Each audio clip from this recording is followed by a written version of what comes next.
Oh, today we are going to be doing a Dead by Daylight creation reviews with little tips and tricks thrown in with it. That I had the pleasantries of playing with Macho and one of his friends yesterday. And the particular guy I was coming with was fairly new, so I mean, he made the generalist mistakes new survivors makes and things like that, but some things that he's making, are avoidable mistakes. So I figured instead of just going straight into a Dead by Daylight creation review, we mix it up a little bit with a little bit of tips and tricks before we jump right into the reviews. So DVD tips and tricks review and creations.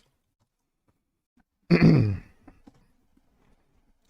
I said, I have other videos of me particularly playing as a survivor and as a killer and things like that in previous streams. So if you want just straight up gameplay, then that's where you'll find it. First, I found this website here called The Gamer that has 15 tips for beginners of Dead by Daylight.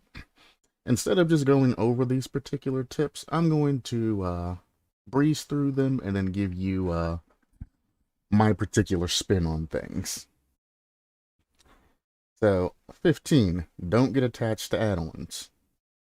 What they say here is, after you go trial after trial after trial, you start to amass items and add-ons that can be collected from chests in the game. They're telling you to essentially just sack dump add-ons. As you get add-ons, use add-ons. Don't worry about hoarding them. Don't worry about doing anything like that when you're new. 1.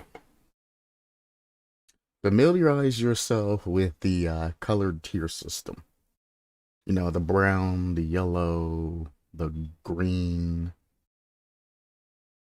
I feel like I'm missing something. Yeah, brown, yellow, green, purple, and then pink. If I miss a color, whoops. Familiarize yourself with the rarity of the particular add-ons and things like that as you start to amass them and things like that. Because there are like brown add-ons for medkits that enable you to extend the amount of charges, which can be useful if you're doing a specific challenge or anything like that. But for the most part, I don't agree with their assessment of just throw add-ons on because you're not gonna have the ability to know what add-ons do since you're a beginner, unless you've already looked up the game, which in this point, you've already watched different streams and you basically know what's good. You have a little bit of, knowledge. This is just for straight new people that don't know what's going on. So familiarize yourself with the tier system, which the colored tier system, what items are really good, what items are not good, and how you can run things in different builds. Take a little time. Instead of just throwing random add-ons into random equipment and essentially losing said equipment. I mean, me personally, if I was to give you advice, I would say not to run any items when you first start out because you're just now learning the game and you don't know what your strengths and weaknesses are. So I do not agree with this 15, don't get attached to add-ons. Like, you really, at the beginning, when you're first getting things and you're getting blood points and all of that, I mean, you're just now learning what perks are doing. Don't worry about items right now. Items are there to supplement your particular playstyle and whatever you're doing. Don't worry about them. Don't run items, don't run add-ons. Get your perks up, learn what they do, things like that, and then learn the actual game. Your first game is going to be kind of like a dump, essentially. That's when you, I would say probably your first 3 games. But up to 3 games. It shouldn't be any more than your first 3 games. That's the time where you can get into the ambiance of the killer coming after you. You can run around maps, look at what the maps look like, learn all of that. hide from killer, play a little bit stealthy, you know, learn your perks, things like that. Take the first 3 games to do that. People are going to be mad at you, but I mean, you're still new, you're learning, and you really aren't going to cause that big of an inconvenience for people. Unless, you know, you're in a survive with friends with experienced players, you know. Then you're going to cause a little bit of rubbing action because they're going to be expecting you to be at least partially decent enough to do generators and not hide in all of that. But I wouldn't recommend joining a party with friends unless it's all your first game. Like, if it's all of you guys' first game, and you can all run around, you know, play, talk to each other, you know, experiment the map, hide, play hide and seek with the killer, you know, have all of those fun times. So if you can get a party of 4, I do recommend all of you guys playing your first games together. You're probably not going to escape unless somebody's knowledgeable and essentially takes the fall for you to escape. But I mean, with the new ranking system, as long as you're getting medals and things like that, or emblems, you still pip up and you'll still rank up regardless if you escape or not. So, just take the time, your first 3 games, to get all of the ambiance, the jitters, the fear from the killer of not wanting to go down and not wanting to deal with them. Get all of that out of your system. Learn, you know, look around the maps your first 3 games, you know, get the ooh and ah aspect, you know, essentially out of the game. Once you get through your first 3 or so games, unless, you know, your 4th game you get a new map or something like that, but by that time, you've seen the majority of the things the games have to offer. The game, unfortunately, doesn't have a huge amount of things. There's set pieces that are in every single map. And then there's a cosmetic skin added on every single map that's come out to make it look unique in some way. Granted, it takes a lot of time, and I know this, but I mean, the game's been out 5 years as well, so you can counter argue that as well. But they have been working on it steadily, and they've been working on a side project in the background for the last couple of years. So it's understandable. But when you first start out, again, I wouldn't bother running any type of items because you're not going to know how to use them. Like if you run a toolbox, you're going to run to the very first generator you see. You're going to use your toolbox on it. You're going to go, ooh, ah, then miss skill checks. And you're going to keep wasting that toolbox during the time the generator blows. Because as soon as the generator blows, there's a couple of seconds where no progress goes on said generator. And if you just keep holding your toolbox down, it'll just keep eating it. So, then you lose percentages of what your toolbox is actually applying when you blow generators. Unless you're a god at just skill checks, you're probably going to miss your first couple of rounds of skill checks. So, that too. You're kind of wasting your toolbox on the first thing that you see, which isn't necessarily good. Health kit wise, as soon as you take damage, you're probably going to run off into a corner of the map. Make sure the killer's not after you, check around for a little bit, and then immediately heal up. Then you're going to go and do something, the killer's going to slap you, you're going to run over to the corner of the map, and you're going to heal up. And you're going to keep doing that. And like I said, Macho is kind of new with the game still, and he still does that things. Like yesterday, I kind of made a comment to him that, bro, we got 1 generator left, and you're over on the side of the map, you know, self-carrying. When I said self-carrying, you know, I mean, you know, any type of healing. And he's like, oh, it's a med kit, it's different. It's like, it's not the point of time, it's the point that we got a generator mostly done at the end of a match. Everybody's over there pounding that generator trying to get us out, and you're over in a corner spending time healing yourself. It's like if you put that time, you know, that 16 or so seconds, give or take, depending on add-ons and all of that and game conditions, that time, if you would have thrown that into the generator would have been done, and we could have been out of here. I was on a hook due to unfortunate circumstances that I'm probably will cover later on. He's over there healing in the corner. His buddy that's new was working on a generator, but seen that I was hooked, so he jumped off of a generator and, he went his different directions and, he's running around doing everything, trying to assess the situation. And then the other random that we have is over there, pounding this generator like, we got to get out of here. It's last generator. Dude's on hook. We need to get out of here. And it eventually just comes down to a situation of it doesn't matter if you're injured at the end game, especially if you have, hang time and all of that left over. You should prioritize specific things over other things. So bringing items could be detrimental in some cases. Flashlights. You're probably not going to know what a flashlight does or how to properly use a flashlight. It is sort of skill based. I mean, people that know nothing about the game might think, oh, well, if it's a dark area, I can just turn the flashlight on and, see like regular horror games. If you know anything about the game or anything about the, reading the description on the item, it says something about blinding killers. So, you blind killers, most people can figure out that, you need to shine a flashlight in their eyes to blind the killer. But that's what also becomes the hard part when it comes down to all of that is actually getting that flashlight shine into the killer's eyes.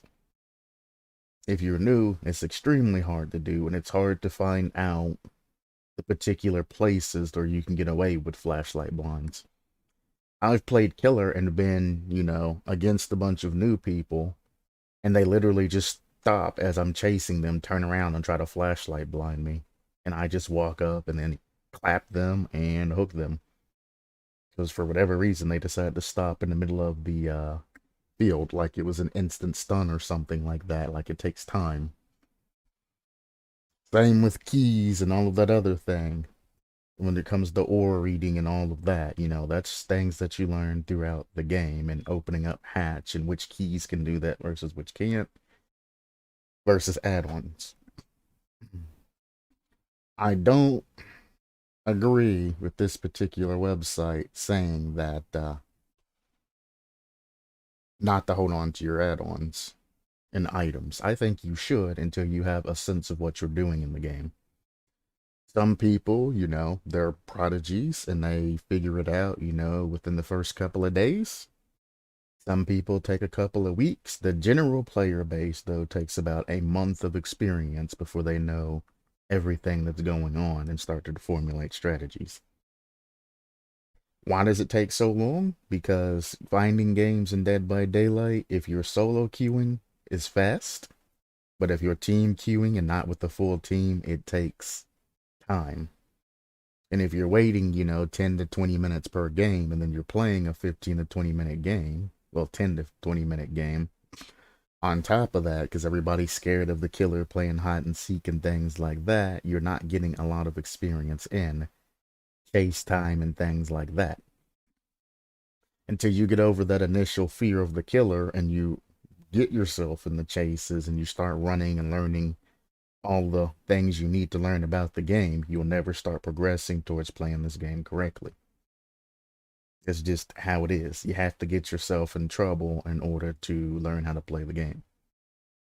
And the people that don't have that high fear factor, that doesn't mind, running killer and all of that, they get that thrill out of it, end up becoming like the prodigal, people that learn how to use their items effectively and apply them to the situation of the chase versus not in chase versus the hang time, round time, and how many generators is left.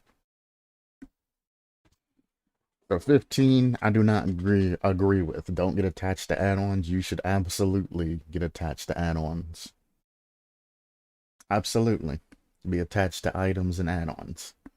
Now, when you get farther along in the game, this becomes less relevant. Because, once you have thousands and thousands of add-ons in the game, you'll have like 1,000 of each in every add-on of every item. But we're talking about just starting out, not knowing about the game.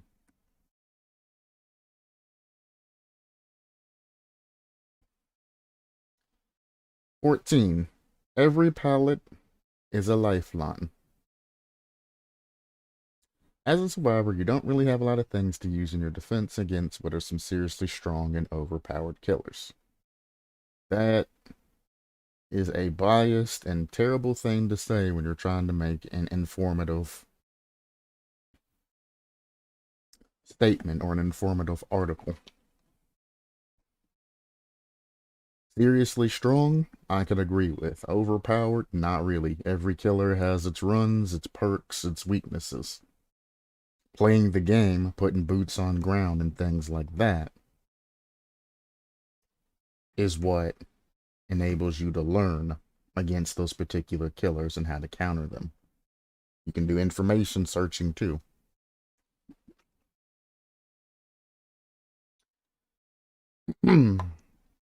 While there are items as flashbangs and torches, flashlights, this is you can already tell that the person that played this particular game is a survivor main. Or at least they played survivor more than they played killer. Already, just from this right here. So, what they're saying is pallets can be thrown in front of a pursuing killer to slow them down and slide across to escape their grasp. While they can be broken, the animation takes time, giving you time to escape. Try to hang out near a large clump of them on the map to give yourself plenty of ways to escape any murderous entity that's coming after you. Well, the entity is the main guy that's giving the power to the killers. So the entity does not come after you, the killers come after you.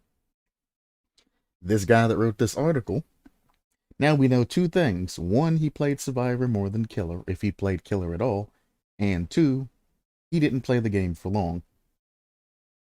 So either he hadn't played the game at all, and he's just going off of information searching, or he didn't play it a lot. And he's just writing this article based off of both his ignorance and what everybody else is telling him and what he's seen so far. Every pallet is a lifeline? That's a lie. There are 3 tiers of pallets. There are the God pallets. More of like, if you throw a God pallet, you're guaranteed an escape unless you're an idiot.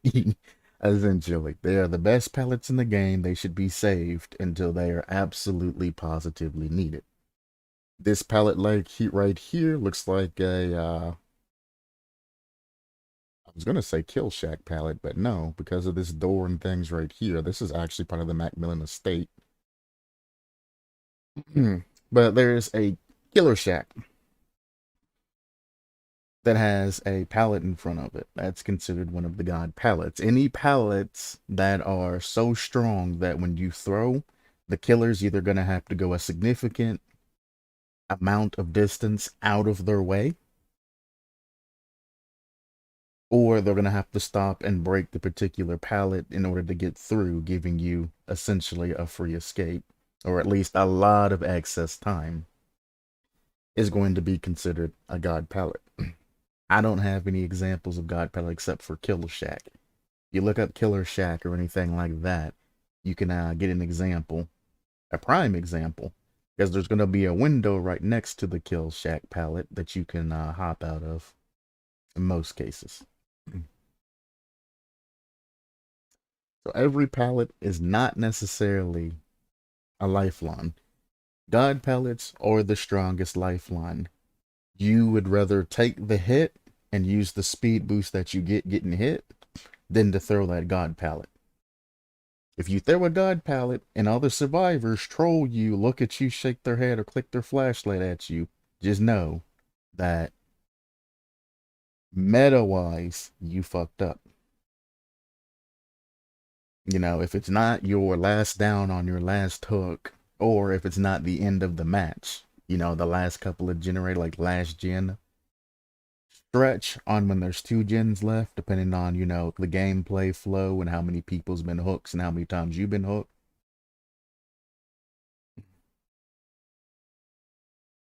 Also, why is there a U-Haul truck parked outside of my driveway? I think they have the wrong house, but we'll see.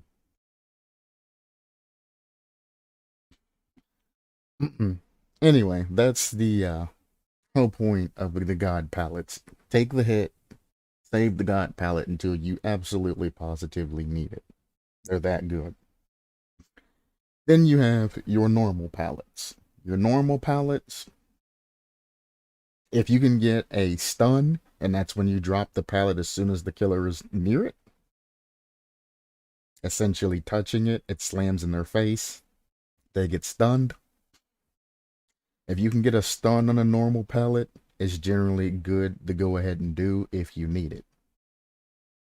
Again, there are going to be pallets that are part of set pieces and other parts of the actual map. So, I mean, if you can take a hit and you think you can escape, go ahead and take the hit.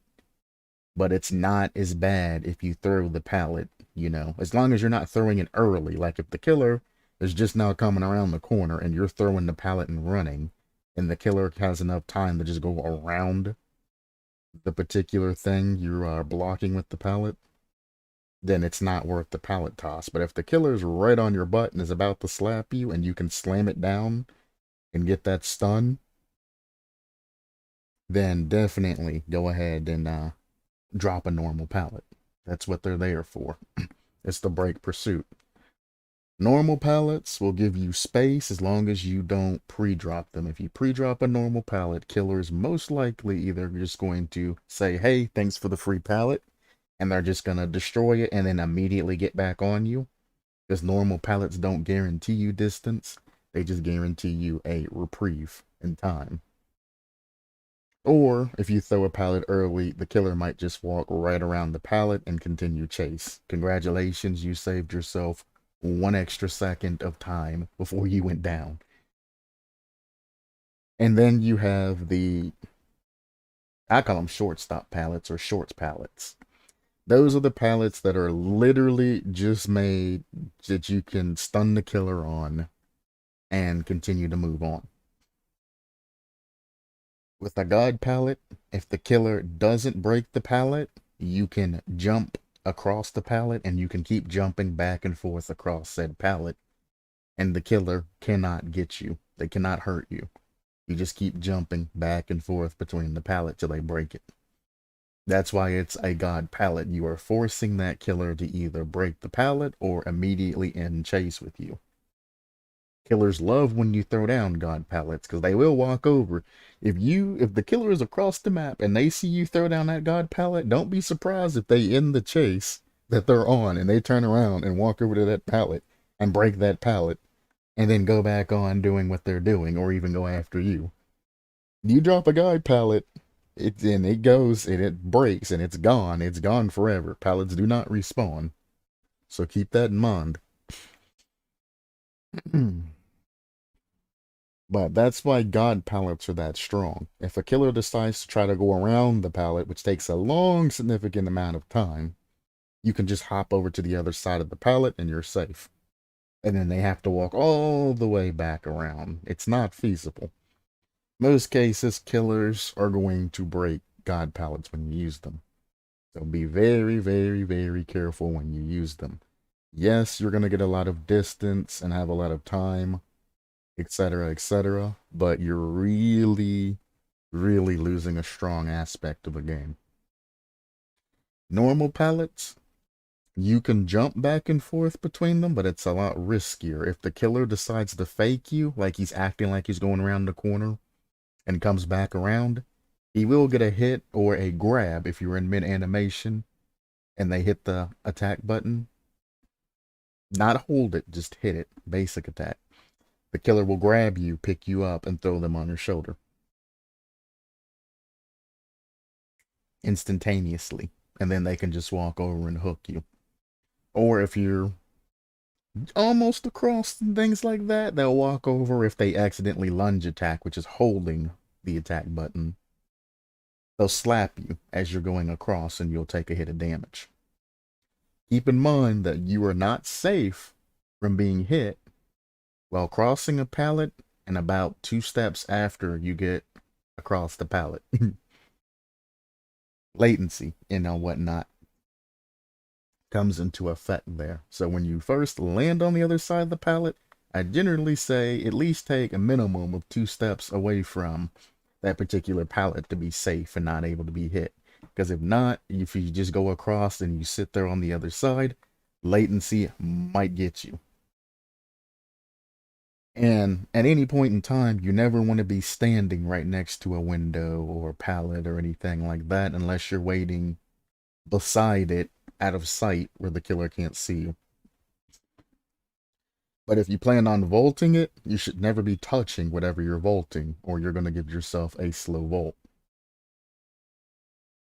Slow vaults are, well, a slow or medium vault, depending on how close. Like if you're immediately touching it, you're probably going to get a slow vault. If you gave yourself a little bit of room, you'll get a medium vault. And if you give yourself a decent amount of room, you'll get what's called a running vault, which is the fastest vault. But let's get back on pallets. Like I said, normal pallet-wise, you can jump back and forth between the particular pallet, but if the killer fakes like he's going in one direction, like around the pallet, and comes back to your side, and you jump across, you're getting hit. Then you have the short pallets. They're only good if you get a stun. These short pallets literally are only stun pallets. They're there to stun the killer. If the killer comes, well, not necessarily stun, but stop the killer. They're not very long. They're literally just enough to where if you can catch the killer either hitting through and they are literally touching the pallet, which generally you'll want to stun in that situation, you drop it. You do not pre-drop short pallets. You only go for stuns with short pallets. If you have enough distance, you don't want to stop and try to get a stun. You want to just keep going, leave that pallet alone. Short pallets have such a short... It's literally just about the size of the pallet. It's literally just the pallet, and it's got 2 things on the side that the pallet can sit up against and fall onto. If you pre-drop a short pallet, the killer can literally just continue walking forward, right around it, and keep going. You're not stopping the killer's speed. You're not stopping the killer's momentum using the shorter pallets. I wish I had a picture of some of these. Like the picture you see in front. Imagine just this box being here and just this box being here. It's just this little area right here. If you pre-drop this, killer's just going to walk around this way or walk around this way and continue the pursuit after you.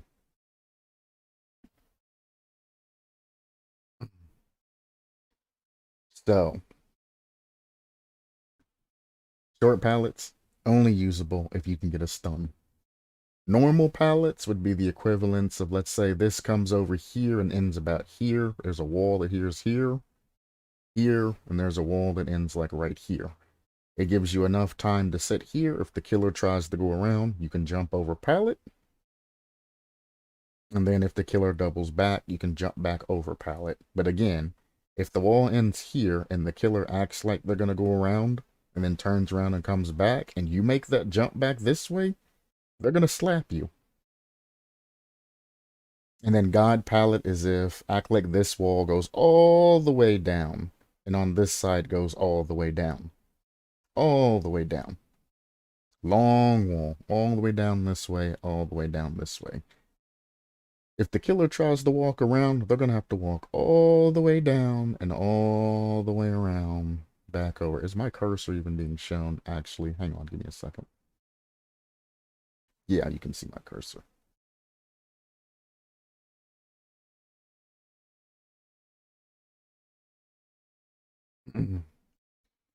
But yeah, the killer's going to have to go all the way down and then all the way around said wall to get to here.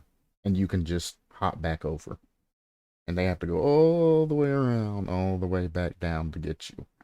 So in cases like this, when it comes to God pallets, if you slam them down, you then leave immediately and dip, or you can go for a double flashlight blind if you're ballsy, but I don't recommend it on God pallets. I recommend slamming it if you're new and getting out of there, and only slamming it whenever it's necessary.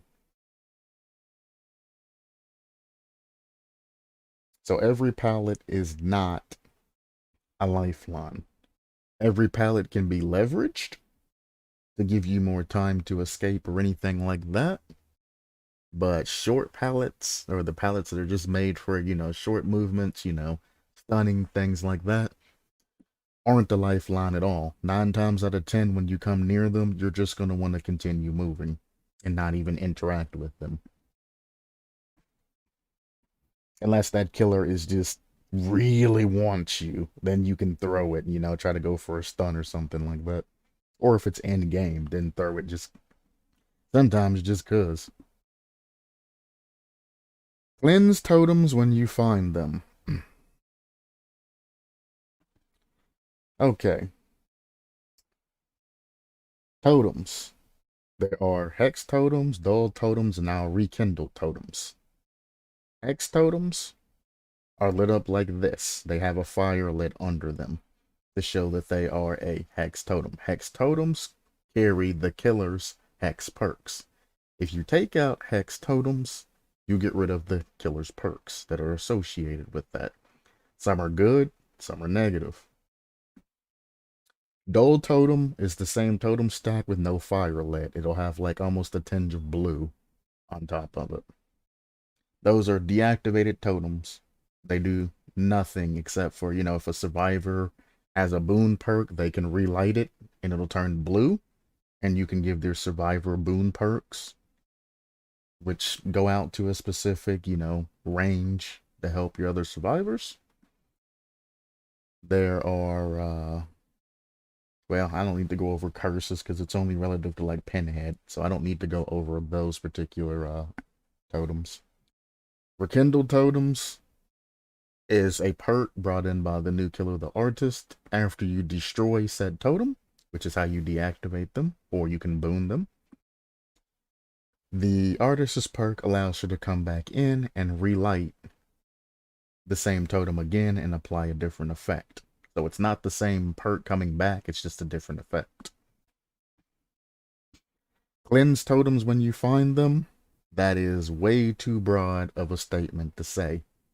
I only recommend, well, let me see what they want to say first. Totems are small occult objects that appear on the map, and they can be used by killers to exert all sorts of nasty map-wide debuffs. That is true, but they are lit as soon as the trial starts, unless it's a rekindled totem, which requires the totem be broken first. And other reasons why you shouldn't break all totems when you find them, but we'll get into that. Each round, 5 of them spawn. This is correct. There will only be 5 totems in any trial. Cleansing them, you get a small amount of blood points. They can be in difficult spots. True. Especially since they came out with the artist, they redid totem locations. Totems are predictable, though. You can predict which particular area they're going to spawn in and then search that particular area. Or you can just bring in a perk that finds totems for you as you're moving around. So, that's good too. Totems wise, if you're looking at a guide and you cleanse every totem that you find, you're going to cause a whole lot of problems for your team. Sometimes it's a good thing, sometimes it's a bad thing. Let me get into this. So, make sure my mic's not muted. It does that sometimes. Oh, I also forgot to pull up my chat.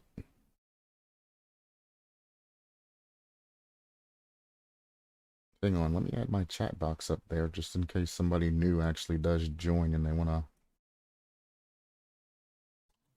say some things. There we go. Now chat's up.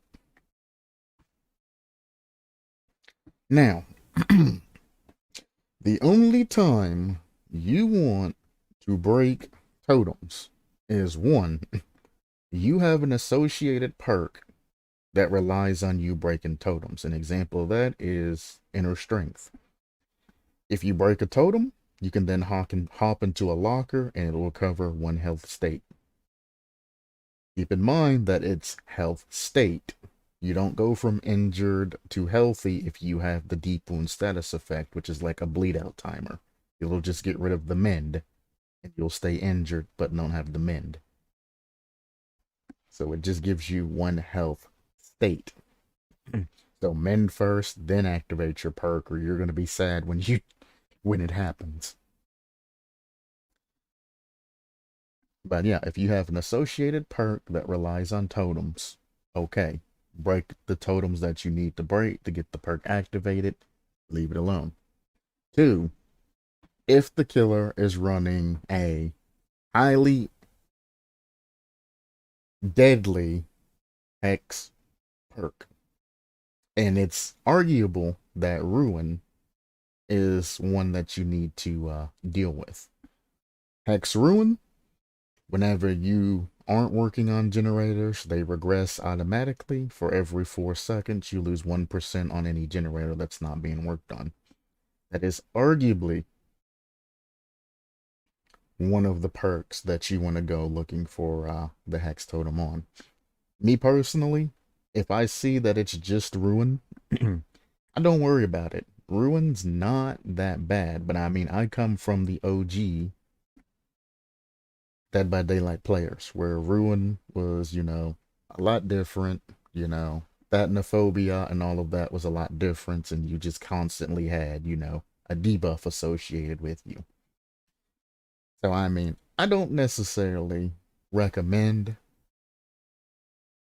hunting down a Ruin totem. Most people run Ruin. Every match, you're going to be spending a lot of your time looking for a Ruin totem, as opposed to just putting that time into a generator. So I don't recommend, me personally, and my experience, I don't recommend going looking for totems and breaking them just because it's Ruin. Now, there are some totems that you do have to look for. If you see Hex Devour Hope pop up on your screen, you best start looking for totems, because that means they are at 3 out of 5 charges. As soon as they get to, I think it pops up at 2 charges, actually. 2 out of 5 charges. As soon as it gets to its 3rd charge, everybody gets the exposed status effect.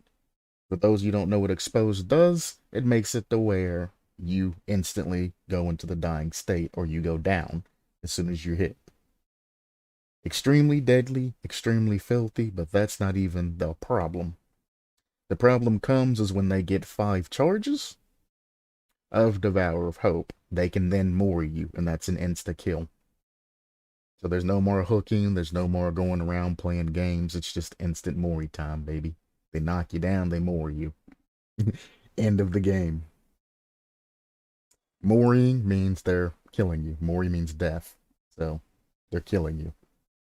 Literally, you'll get a special kill animation that they do to you, and then you'll be sent on your way to the next lobby. You're done, son. You're out. The ways to spot Devour of Hope is if a killer hooks a survivor onto a hook and then immediately turns around and leaves across the map. Just turns around and just leaves. Now, if they're a speedy killer, I mean, yeah, because they're trying to keep up speed. But if they're a regular killer, and every time they hook a survivor, they immediately turn around and they dip, completely run away. And if you go for an unhook and you unhook the survivor, and as soon as you unhook them, you generally want to heal them as soon as you unhook. You don't want to run around and find a safe spot. But I'll get into that. But generally, as soon as you unhook them, if the killer doesn't immediately come back, and they're not in a chase or anything like that, you can safely assume that, hey, Devour Hope might be active. Anytime any hex is active, you will have the curse symbol that pops up into your let me see if I can get this curse symbol that you can see.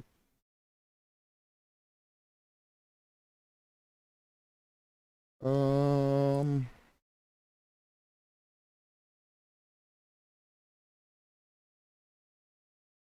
no, I don't care if it's a curse status effect. I want the actual curse symbol. Da da da da da da da da da da da.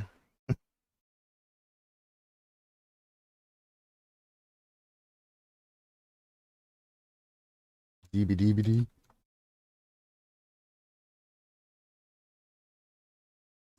There it is.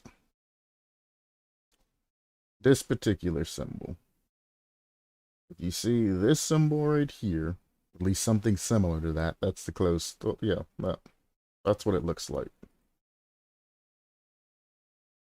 That symbol right there in all of its glory. With the red thing around it, things like that. If you see this, another, it'll look like it's lit up by like fire if it's in match. That's what a hex totem looks like, by the way. Oh, I'd love to get one. It'll pop up over here on this side too, above all the other status effects you have. I have chat in the way. Slide chat over so I can actually see. No.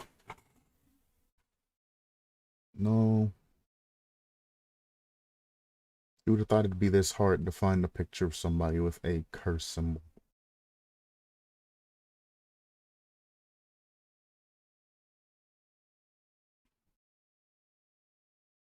Well, either way, you'll see this particular symbol, or this symbol, it's both the same symbol. It just looks like this, but it's fiery looking. But you'll see this symbol up here, right above all the other status effects. And as long as this symbol is present, it means that you are cursed. And there is a hex active in the particular trial you're in. The easiest way to find out. Especially if there's like ruin or something else, then that symbol will never go away. You'll learn that symbol after you play a little bit longer.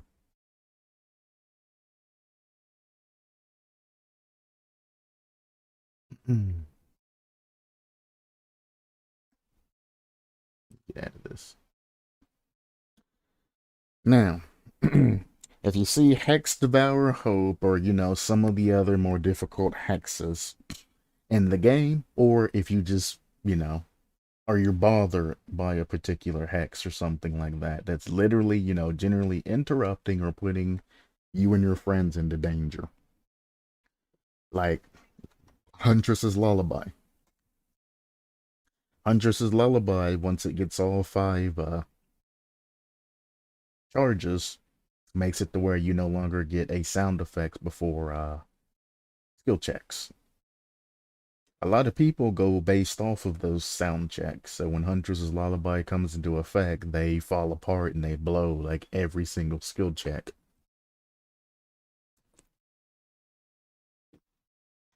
So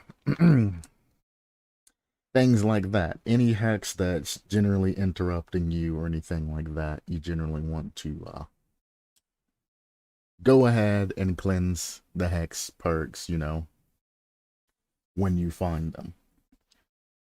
If NOAD only activates after the exit gates are powered or all 5 generators are done. NOAD activates. No one escapes death is what NOAD is.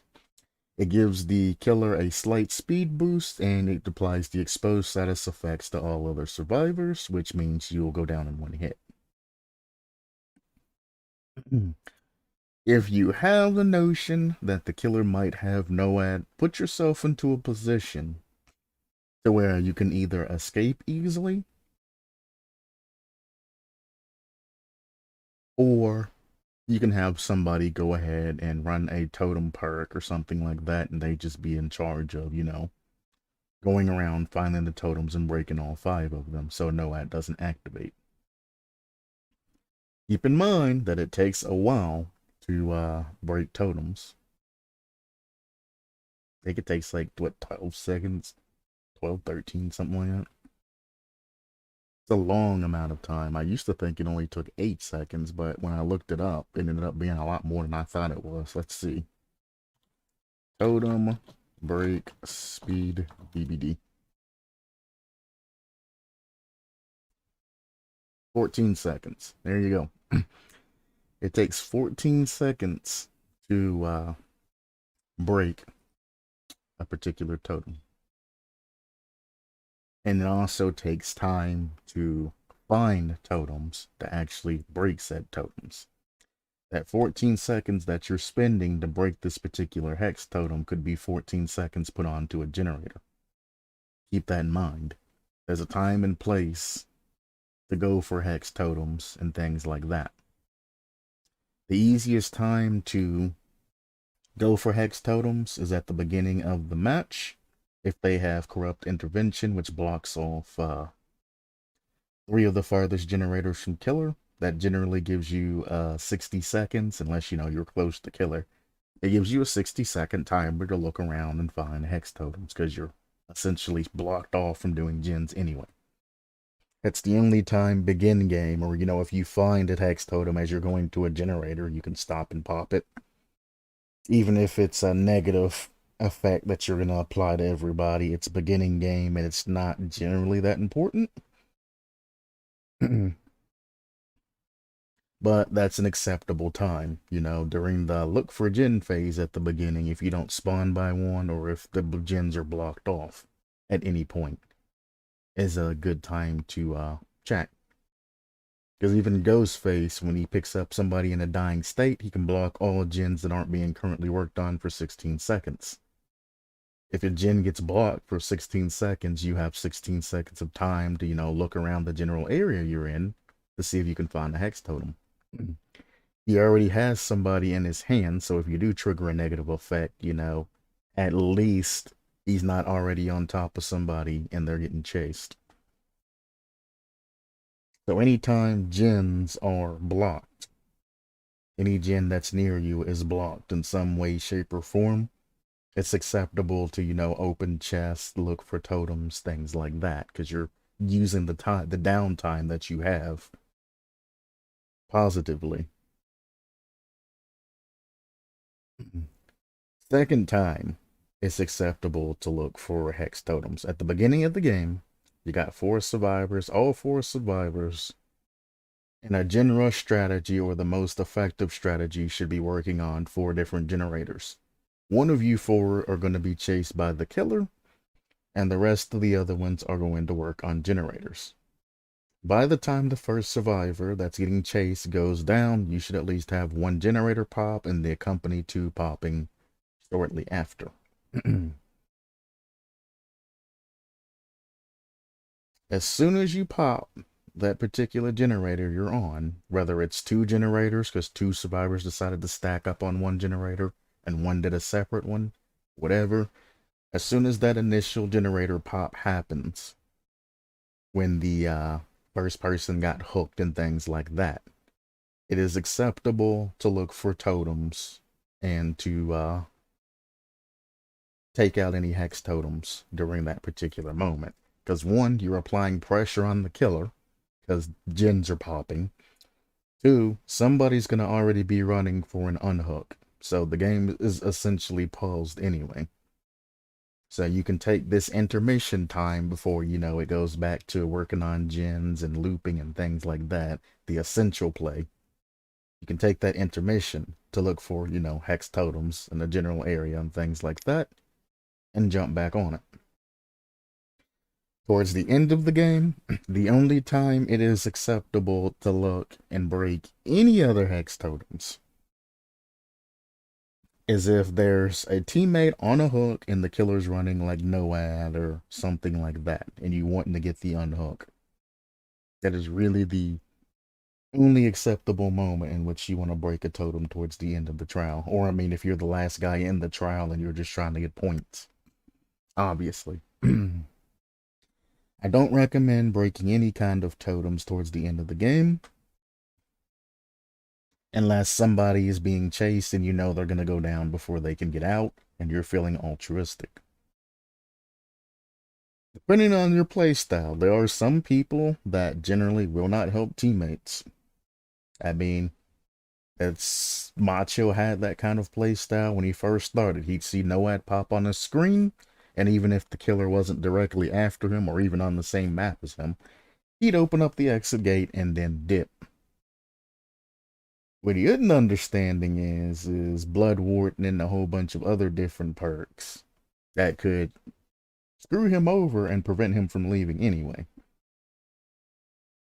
But he sees Noad, he freaks out, he heads for exit door. He don't care who's hooked, he don't care if he could save them. He don't even take the time to search in the area as he's leaving. He literally tunnels the door and he leaves. You got people that play like that, especially when it's casuals and people like that, because, well, people generally don't care about their particular teammates. Then you have the dumb, over-altruistic teammate that it's Noad. Killer has the exposed status effect applied to them, and then they immediately run for their teammate that's hooked. They unhook said teammate, they get slapped down, they get put on the hook, and then the teammate escapes and leaves. You're essentially giving up your life in exchange for your teammate's life. That is one of the dumbest actions you can do in Dead by Daylight at any point in the game. Never trade. But we'll get to that when or if it comes up in this particular thing. We're still talking about totems. So towards the end game, it's not really any point to take out totems. And this is why I don't agree with cleansing totems when you find them. One, it's a waste of time. If they're running like, like Mad Grid or something like that, and that's the only thing that they're running, there's no point in taking it out. I mean, don't body blocks them, don't get in front of them and do any type of craziness when they're carrying a survivor. You know it's active because he has no cooldown on his swings. Stay away from him. Use other methods to save them, or just let them get hooked and put time on Gen and use their hang time to your advantage. Change up your playstyle. But if you know they're just running something like that, yeah, don't worry about it. Now, if they're running multiple perks, they're probably running Hex Undying, which Hex Undying means that, Hex Undying, I'm not dying, Hex Undying. Anyway. Running perks like that, even if you take out Ruin, Hex Undying will activate and relight Ruin on another dull totem. Hex Undying is a perk in its own, and it could be used as a dummy perk. So you could be just taking out Hex perks that are meaningless. Or they could run Hex Undying and Hunting Grounds. If you take out Hunting Grounds, everybody gets exposed for 60 seconds, and if they run that with Hex Undying, you can get 2 activations on that.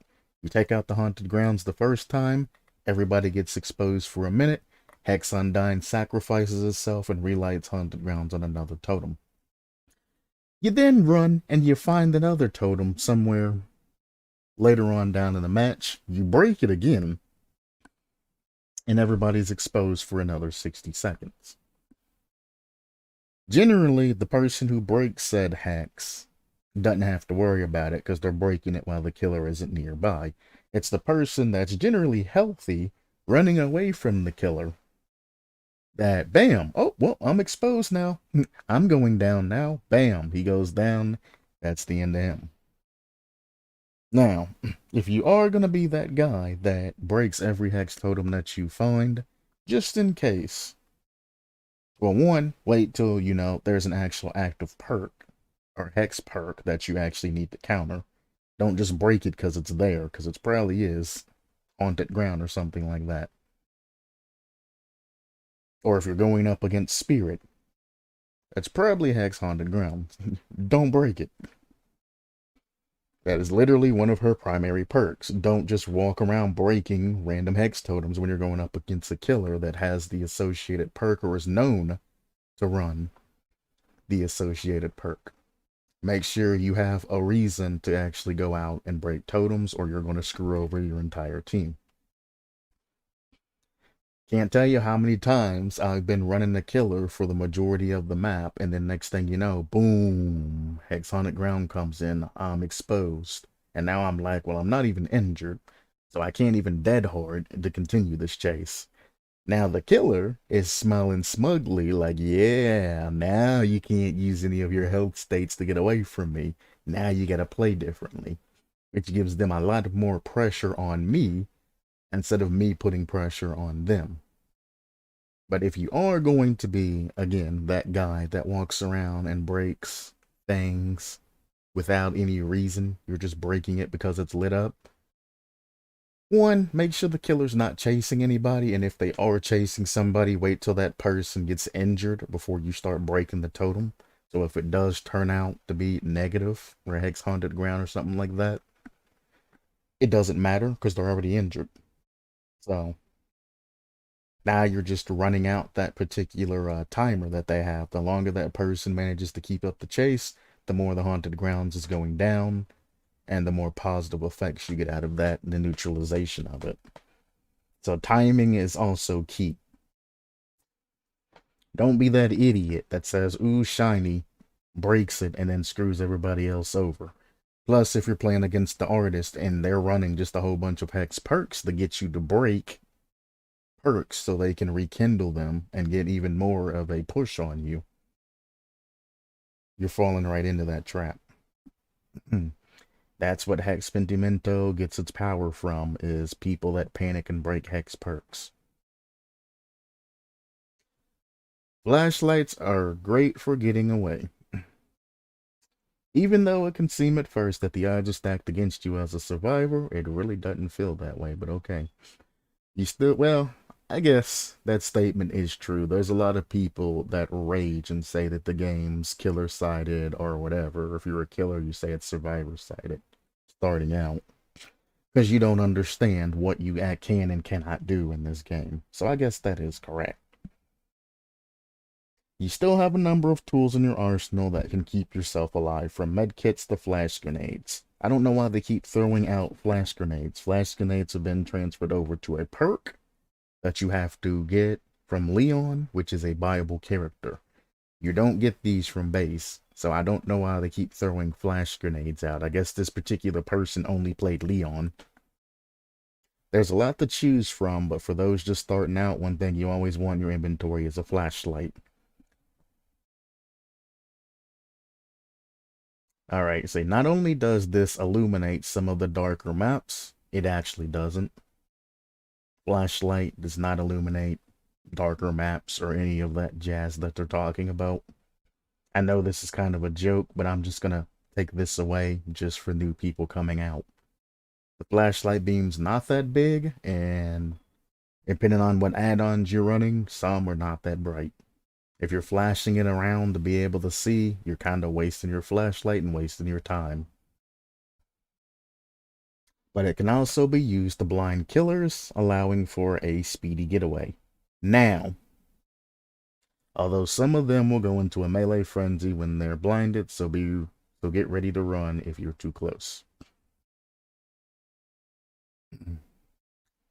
When they say flashlights are great for getting away, and they show this is a very misleading thing. The person that's being grabbed cannot do anything to escape unless they have power struggle, borrowed time, or some associated perk that helps them get away. You can't just get away on base, or unless you wiggle free. Wiggling free is the only thing that's free action that you can get away with. Wiggling takes a long time. It takes an upwards of 10 plus seconds to wiggle free. Most cases, you're not going to wiggle free without the help of another survivor, so just keep that in mind.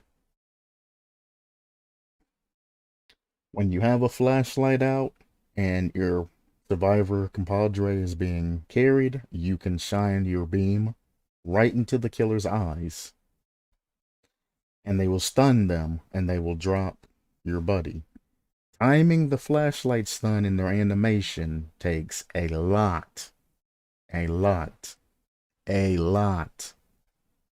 of control, timing, and everything else. Because if you Flashlight blind them during the pickup animation, they'll just be blinded and they'll still be walking with your friend.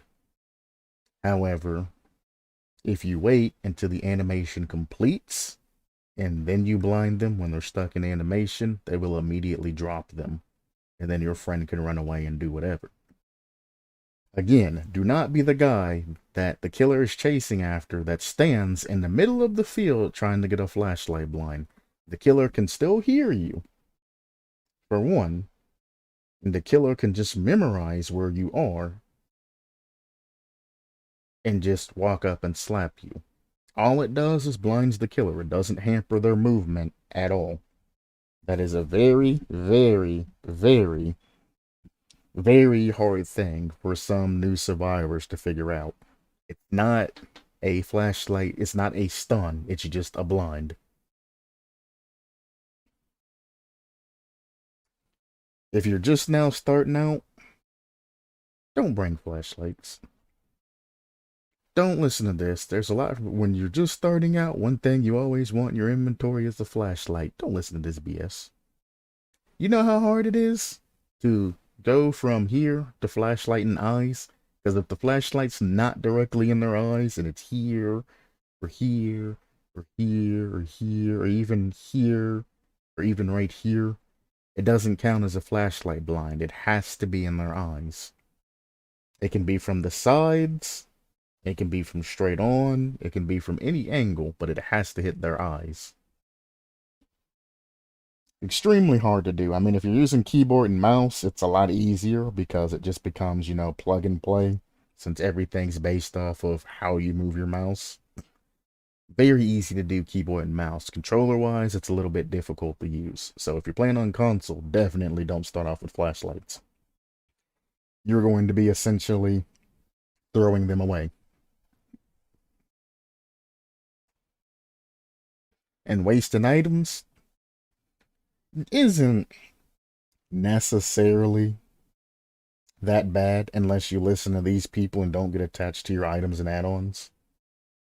Then you're going to be throwing away very good flashlights and not even realizing you're throwing away the good beamers. But flashlights are great for getting away if you have the skill set to use said flashlights. Brown flashlights, you can throw away essentially every time. You don't really have to worry about them. Those are the ones you want to use to try to learn how to flashlight stun, things like that.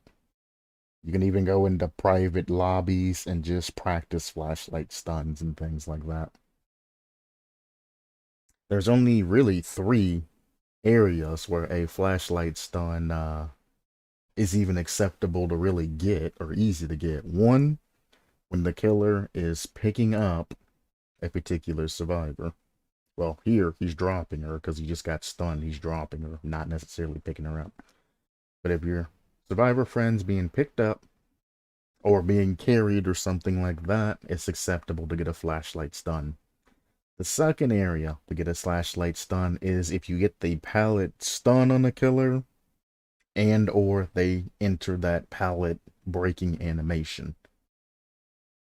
Generally, you want to go for a double flashlight stun because you can chain stuns on killer. Chain stuns are instant, but the initial stun takes a little bit of time. It takes like 1.2 or 1.5 to 2 seconds to actually get the full stun into effect. So it's not just you click in their face and then they drop them. Like, no, you have to hold it in their face for that to happen, which is why you want to catch them in animation.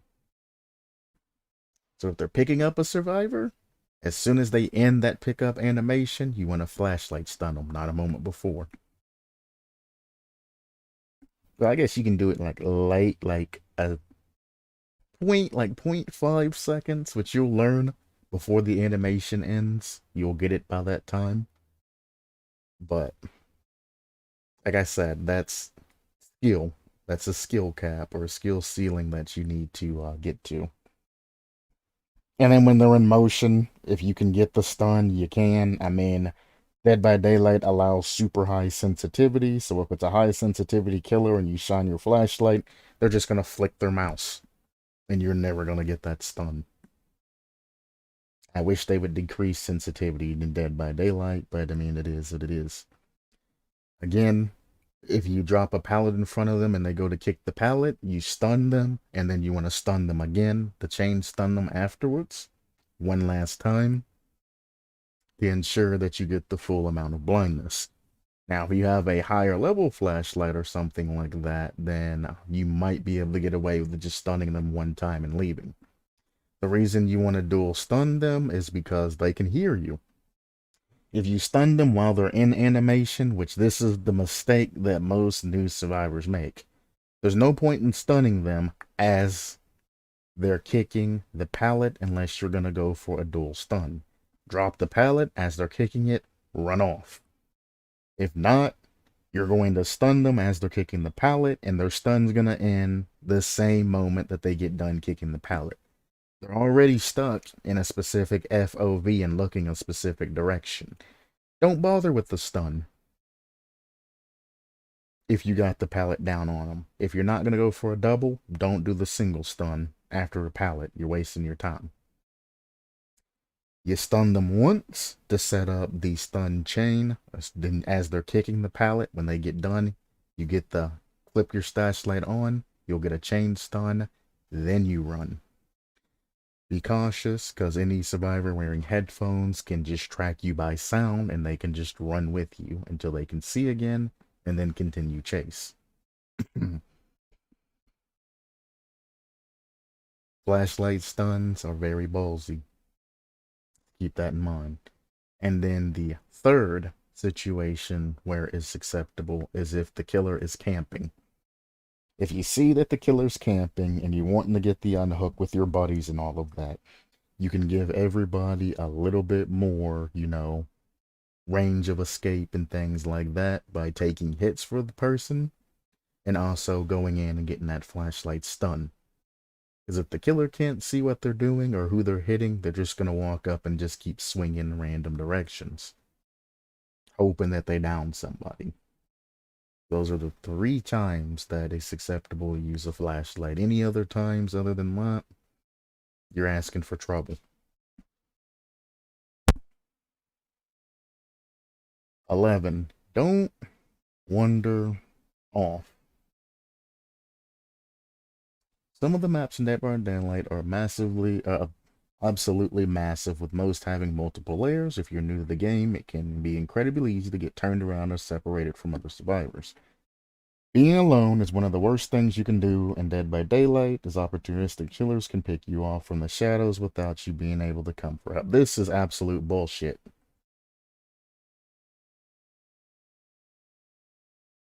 So if you find another survivors running around, try to stick with them for a while, because one of you is down and others can still rescue.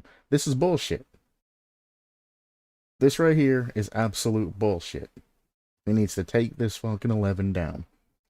This is one of the reasons why everybody gets frustrated at new survivors, because they don't want to wander off. They don't want to do their own objectives. They want to stick with you and do every generator with a buddy. You are penalized heavily for each and every survivor that jumps on a particular generator. Yes, it gets done faster, but gen time, in 80 seconds, you're going to have 1 gen down, and you guys are going to run to a second gen and have it a small bit of the way.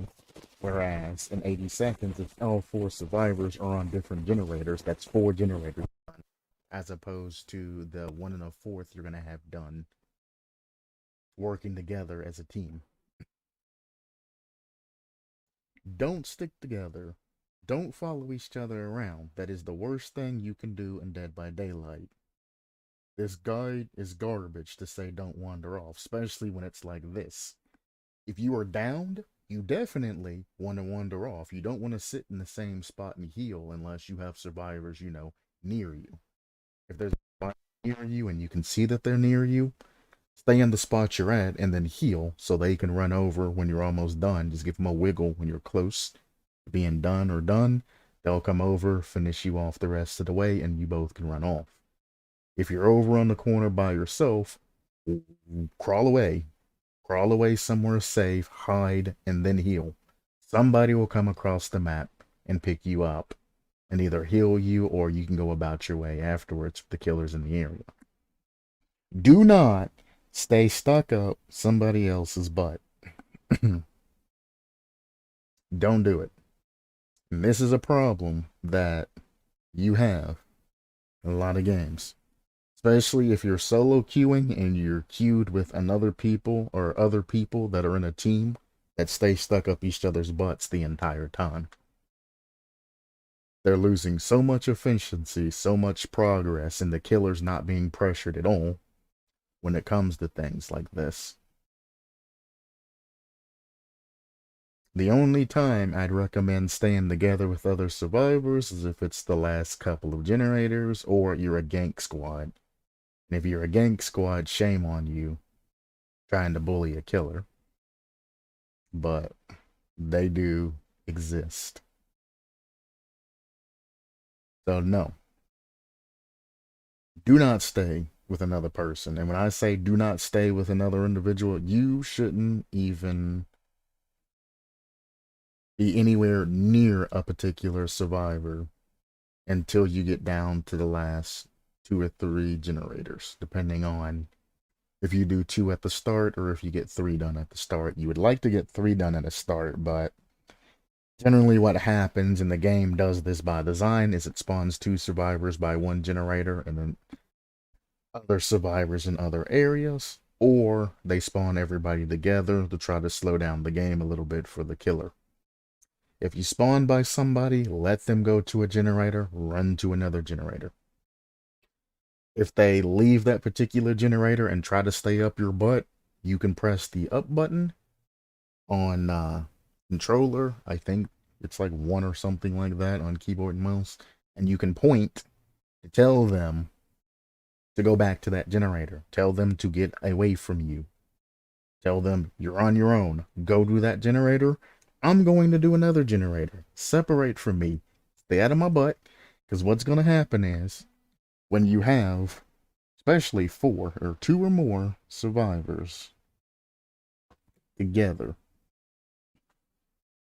in a particular area doing generators and a killer shows up, all of these survivors are going to scatter in different directions. One survivor is going to run, slap down a pallet, blocking another survivor. One survivor is going to jump through a window, blocking another survivor. And then the other one that's like, well, heck, I guess I'm running out the exit that leads to the killer. They're going to either do that or they're going to stick the generator and take a hit. You're kind of screwed because you're the last one there. Not everybody can escape at once. Wander off. Don't wander around, but definitely wander off. Go do a generator on the opposite side of the map. Don't stick together because you're going to end up 3-genning yourself. Which means having the last 3 generators on the map, which is generally when you have 1 generator left, because you have to do 5 out of 7 generators, are right next to each other, because you guys stayed in a group and did them all as you came alongside them. 3-gen is a very bad situation you'll find yourself in as a survivor, as survivors.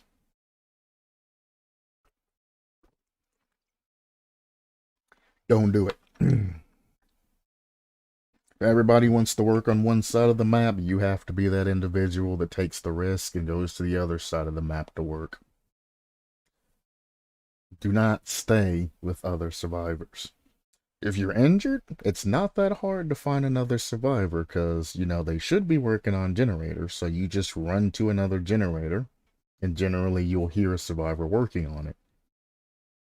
If they're hitting a survivor at that generator and you're not being chased or anything, stop and work on that generator. If you hear, you know, a terror radius, you can always hop, locker, or leave early, unless it's a stealth killer. Stealth killers, it's a different story.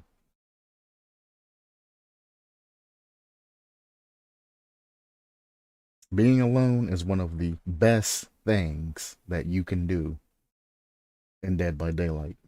I recommend being alone. Being alone, again, is the best thing you can do in Dead by Daylight. Teamwork is not required, but it helps. Not when preparing generators. This is a terrible, terrible example in picture. If two people are working on a generator, you're doing this generator at 1.25 speed. It's not 2 times the speed. You're penalized heavily for having that other survivor. I think it gets down to 1.25 speed when it's all four. No, let's see. It's 1.25. Two survivors get on it, and then it goes to 2.5. When three survivors are on, it goes to 2.5. Yeah. Two survivors working on one particular generator is 1.25 speed. So you're shaving off 0.25 extra time. It's not 2 times, not 2 times speed. And if you think it's 2 times speed, it's probably where your issues is coming in. I can actually pull up a chart. I've looked this up before.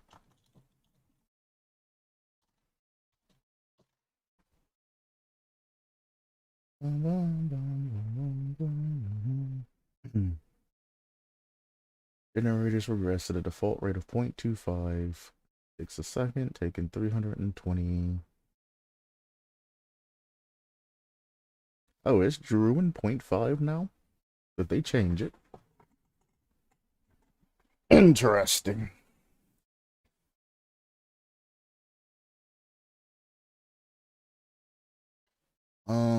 Let's see. I don't care about any of the generator perks or anything like that. I want survivor speed.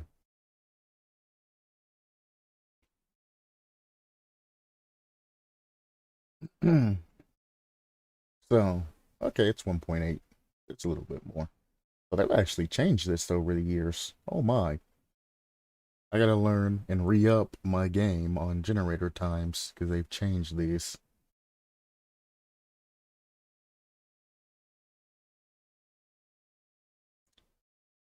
Generation of 65 charges to 70 charges. No, they have 80 charges. Yeah, they have 80 charges. All right. So, repairing individual efficiency, combined efficiency, and then time to repair a generator. Ignore the ignore most of this. I'm just going to kind of spill it out.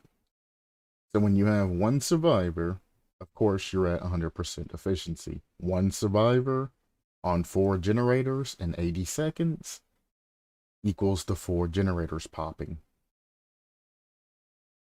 2 survivors working on 1 generator, you get 90% efficiency as it's saying on the particular generator. However, you are heavily penalized. It's not giving me the information that I generally want, but it's going to take you 44.44 seconds to complete a generator. That's individual efficiency. The combined efficiency, you're doing it at 1.8 ticks per second. So instead of 2, you are penalized 0.2 ticks per second. So instead of doing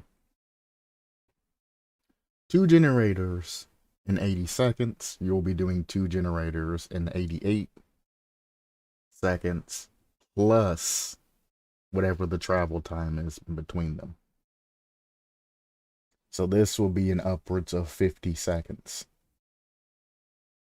So 80 seconds to do 4 generators, or if you have 2 and 2 survivors, 2 survivors on one, 2 survivors on the other one, you're going to be looking at 1 generator popping at 44.44 seconds. Adding a 6 seconds on top of that goes to 50 seconds. And then another 44.44 seconds on top of the 50 gives you 94.44 seconds. So 14 extra seconds, which generally takes more than 6 seconds to get between generator. It's actually a little bit more, but I'm just doing 6 seconds to make it round up and easier. So you're looking at about 14 to 15 seconds of extra time to do half as much work. But the efficiency is 90% because you'll get the 4 generators done 14 seconds after the 4 survivors do them. And this is where things get interesting because it's actually a whole lot worse than 80% efficiency, but you can do 2.4 ticks per second with 3 survivors. So now the third survivor that jumps on is only worth a whopping 0.4 extra ticks. 3 survivors on a particular generator gives you a 33.33 second generator towards the end of the game. That's amazing. At the very start, where you have 5 generators to do, that's abysmal. So 3 survivors jump on a particular generator. At 33 seconds, they get 1 generator pop. You know, don't sound that bad, you know? Yeah, we're doing good. Survivors sticking together, you know, that's great. We're going to go the extra 6 seconds, which would bring that up to about 39.33 seconds. So let's just say 40 seconds to get in between. And then 30 seconds or 33 seconds on top of that gives you, what's 40 and 33? 77 point whatever seconds. So in that 80-second span, essentially, they're going to get 2 generators done in 80 seconds as opposed to the 4. So this efficiency, individual efficiency, combined efficiency, I wish it showed gen efficiency. You're now at a 50% gen efficiency as if the survivors would split apart, which I'm hoping I can find a different graph to actually show this better. What happens if I open up a notepad? Let me...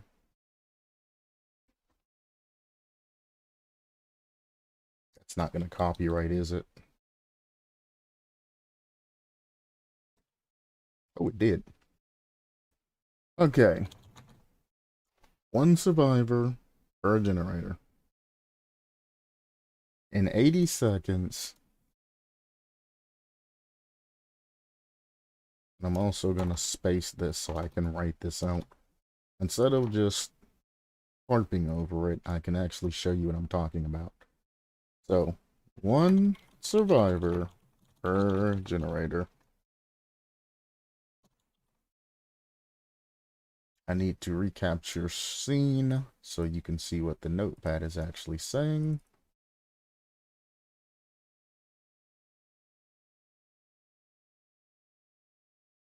And then let me switch scenes.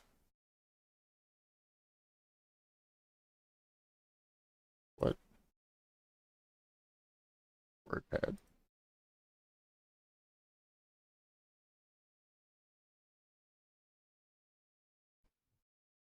So, 1 survivor per generator in 80.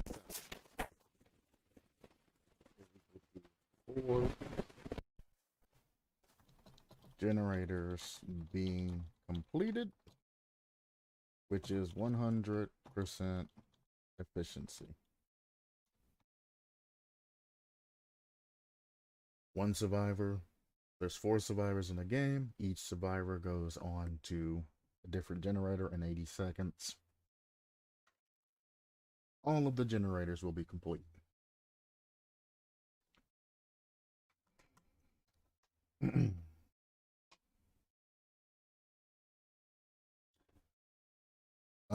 You can even add the extra 6 seconds of travel time. So let's say, well, it's going to be longer than 6 seconds because it's 4 different generators. So I'll just remove the travel time. The travel time doesn't actually matter. I was just trying to round things up to make it easier. We'll just leave it there. We'll just do just on gen time this time. 2 survivors. 2 survivors on 2 separate generators in 80 seconds equals 2. And we're going to do the full 80 seconds. It takes 44.44 seconds in order for the survivors to complete one generator. So at 44 seconds, there's going to be 2 generators popped. Unfortunately, the extra 4 seconds on top of both sides of that is going to give you 88 seconds to complete the second generator. 8 seconds of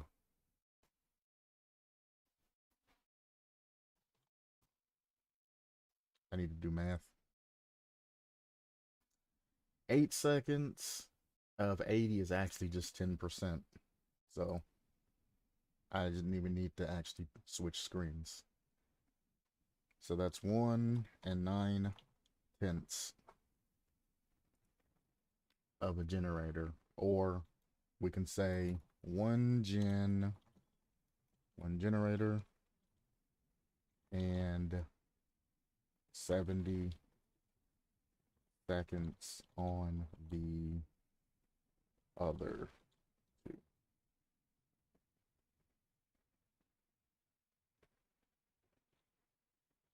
Two generators and 70 seconds off of the other two. Which gives you a deficit. Holy shit. You know what? I ain't even gonna fix it. This gives you a deficit of 10 seconds per generator, so gives you a deficit of 20 seconds.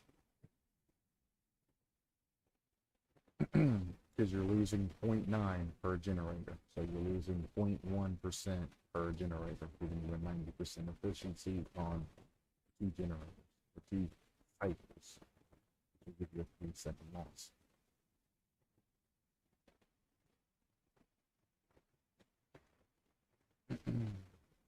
Which is a 90% efficiency. Jesus Christ. It's still in spell, right? Right. Whatever. So, 1 survivor on 4 different gens for 80 seconds. You can get 4 gens complete. 2 survivors doing, which is worth 1.8 ticks per second, or 1.8 seconds on a generator, gives you 44.44 seconds in an 80-second span. During the 80 seconds, you can obviously do, oh, it'd be 8 seconds, not a deficit of 20 seconds.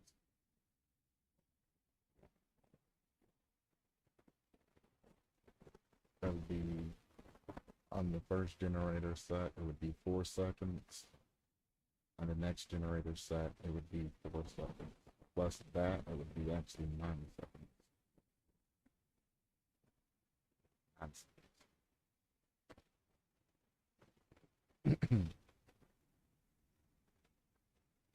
I added in travel time.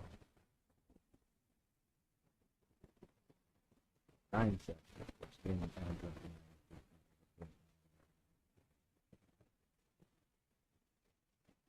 what I need to do is just do the math. Let me do the math off of that thing display. So now you have 3 survivors working on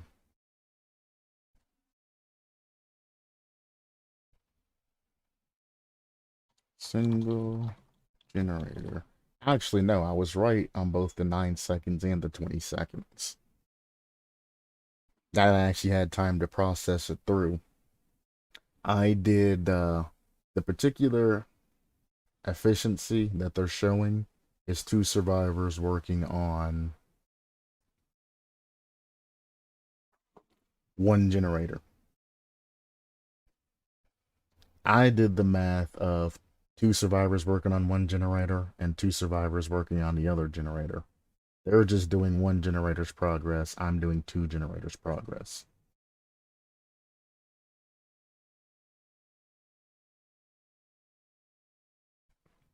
So, That's where the differences come out. I need to actually stick to one syllabus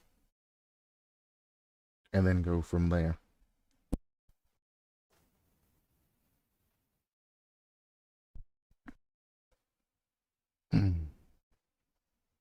So if we're converting all of this into a singular generator, what I'm actually going to have to do is go in and do extra math.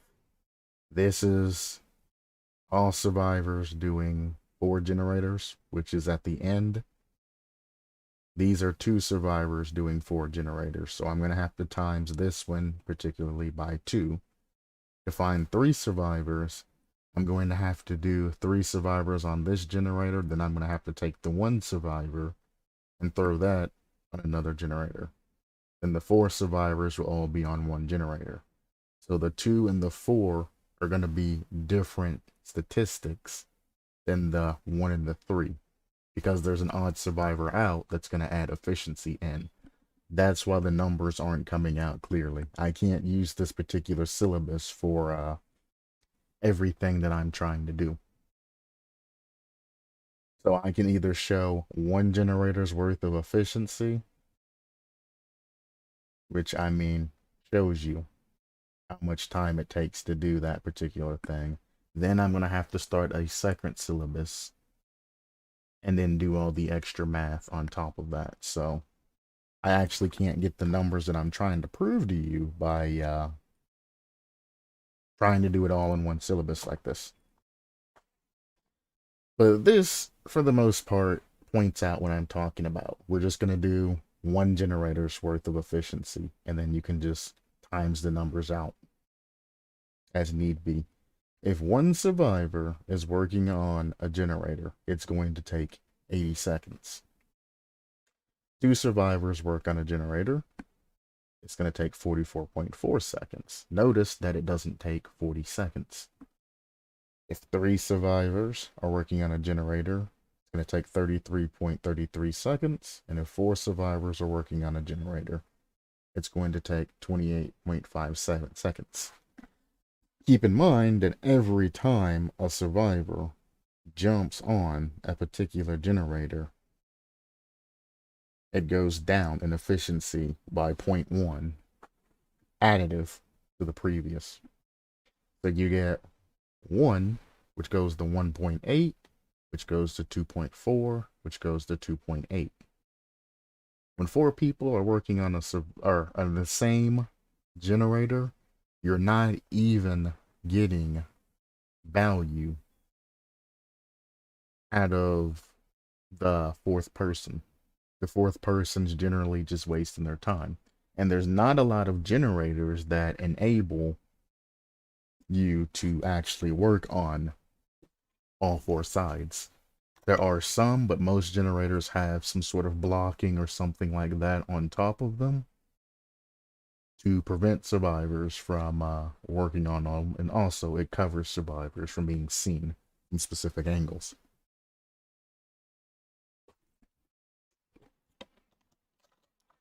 But as that particular website stated, to stick together with your friends, it's going to take you 28.57 seconds. If all 4 of you can even fit on particular generators. But let's say it's possible for all 4 of you to fit on all 4 generators. 28.57 seconds times 5. I ain't doing that math. I'm going to look this up. Is equal to 142.85. 142.85. Now,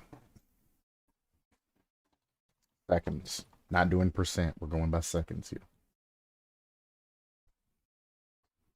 So if all 4 survivors were able to work on all 5 generators together, would take them 142.85 seconds, and that's if they were able to teleport and immediately start working on generator and generator, from generator to generator to generator. So there's obviously going to be differences in everything. Now, that's all for on every generator. 142 seconds don't sound bad if you're not thinking about it. I mean, 80 seconds a generator being bumped down to 28.57 seconds, and you're going from generator to generator to generator. It's not bad, right? Well, it's actually terrible, and we'll get into that. For 3 survivors being on... See, I don't like the thought of just excluding that 4th person. But let's say you have 3 survivors. Well, let's say on the, just to make things easier and easier to understand, on the 4 survivors, let's say Killer's AFK. Killer is AFK.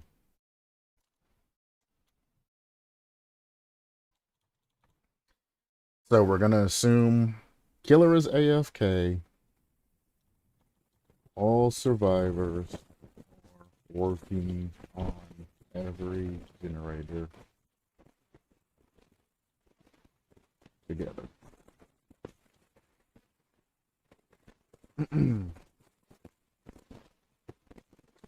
So, for survivors, we're assuming that every generator is accessible for every 4 survivors. They're teleporting from generator to generator. There's no traffic time. The killer's AFK, so no survivors are being pulled.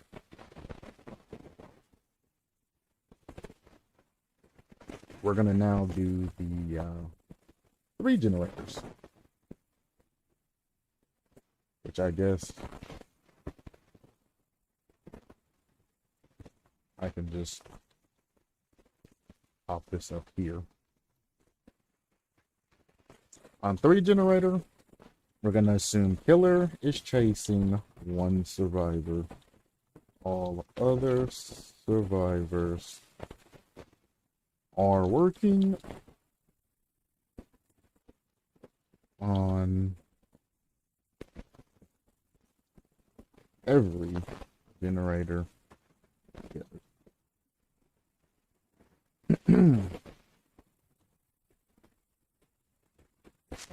Now, we already have that in 80% efficiency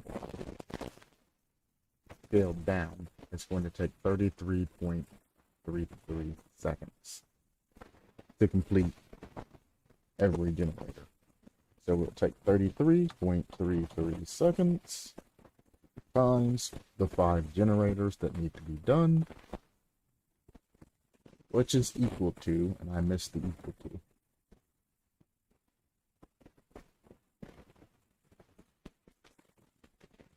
No, 166.65.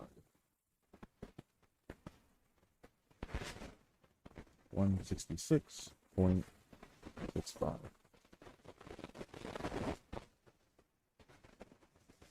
Gotta make sure I'm still on the right screen. I made a whoopsie.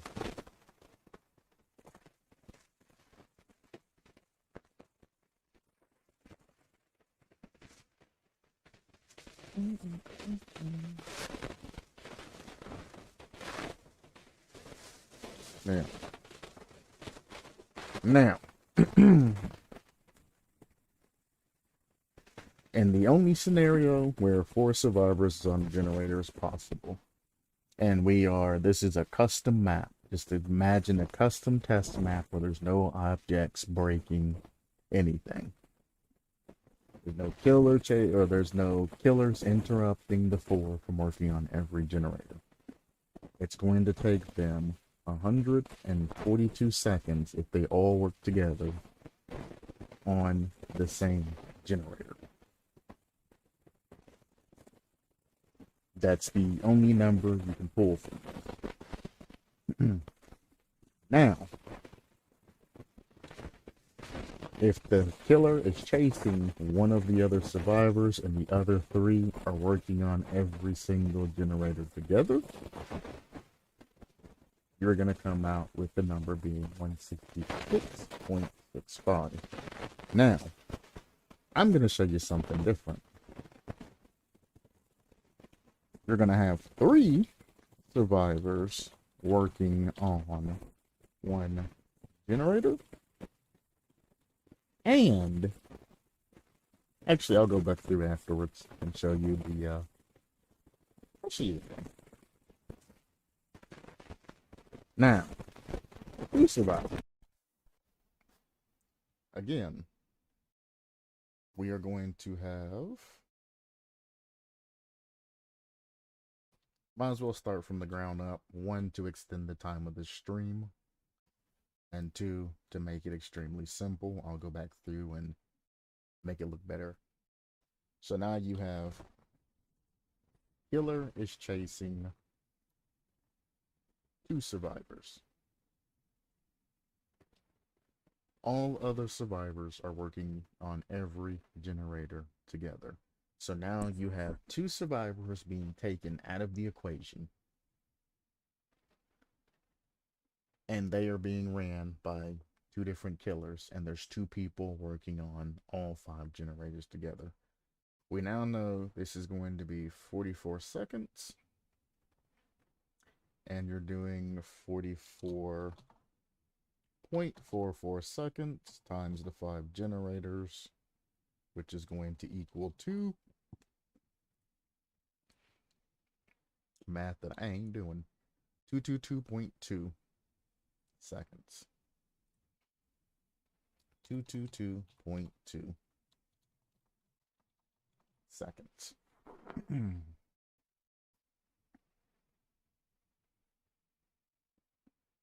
Uh-oh. 4 survivors on the generator, 142.85 seconds. 3 survivors, 166.65 seconds. 2 survivors, 22.2 seconds. And then if we get to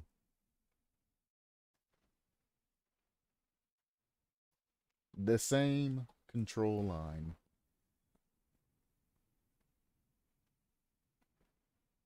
that we've been using, killer is chasing 3 survivors.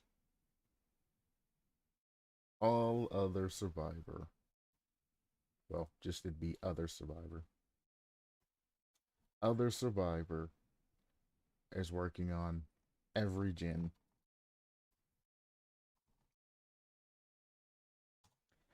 This would give you 80 seconds of generator. They would have to do 5 generators, which is equal to 400 seconds.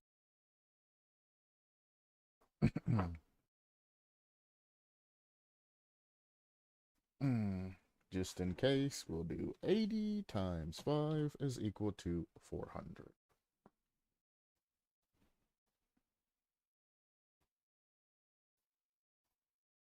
So this is your basic control group. If all 4 survivors are live and able to add in any type of input, it's going to take 142.85 seconds for you to get all 5 generators knocked out together, like this, that particular website said. 3 survivors are working on generators. You're looking at 166.65 seconds.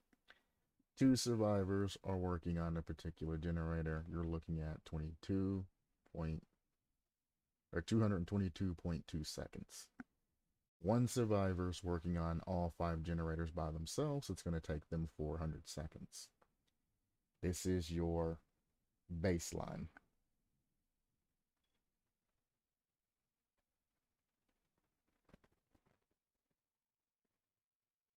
No, I'm just going to take the time to make this look pretty.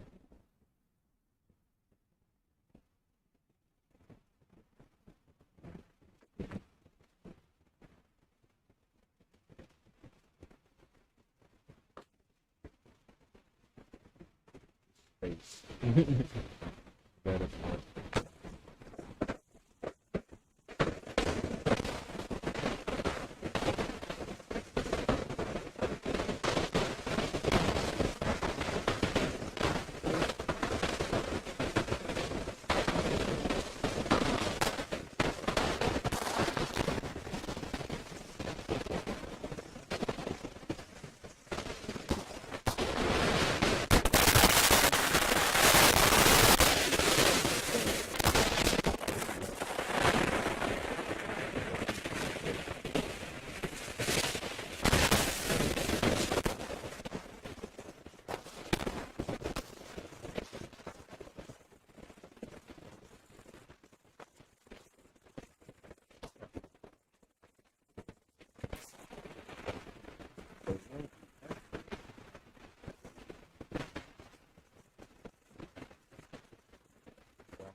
doing generator.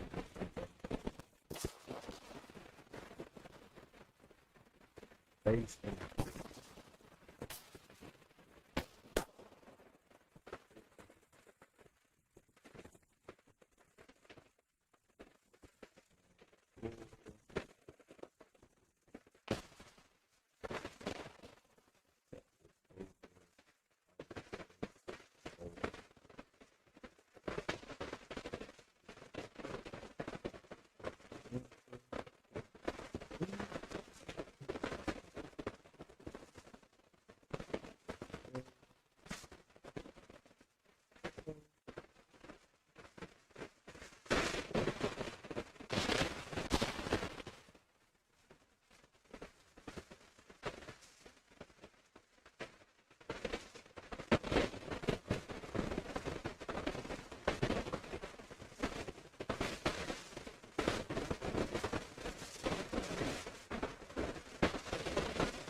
and base up with garbage.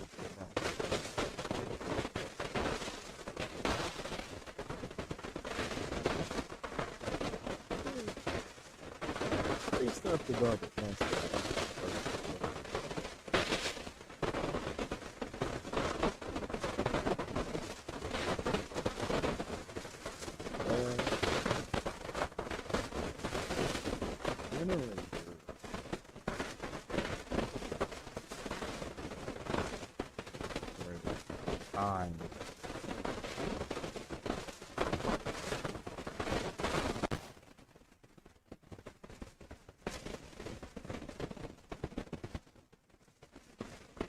So, here's your one survivor, your base information.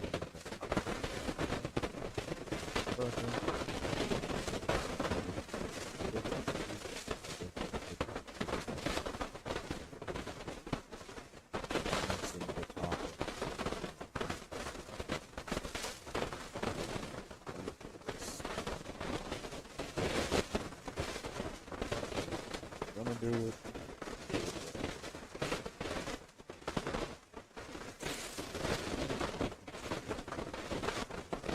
Okay. 10 survivors.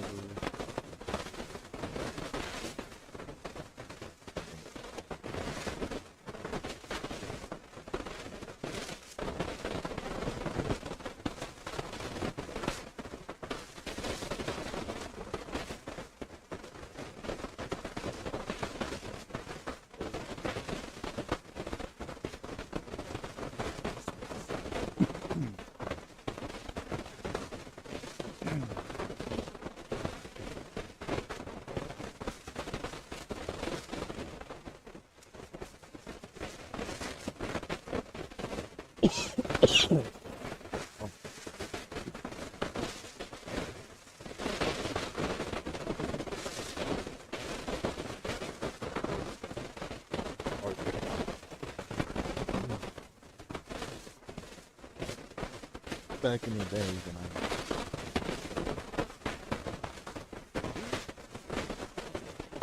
before I even started picking it all the way, I would go in this before we started, or before we recorded.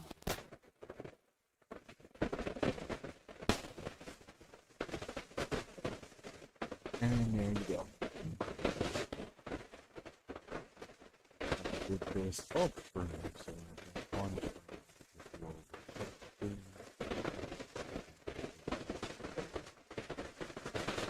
$10.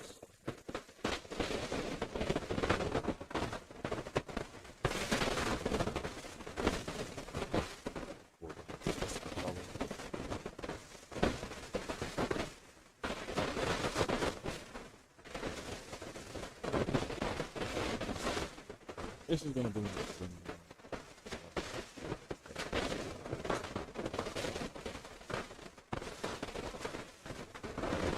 I'm not doing this one.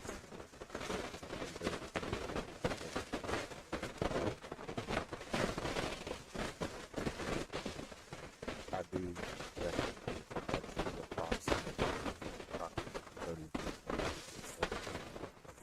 I'm taking it quite literally. Just think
all of these down to those.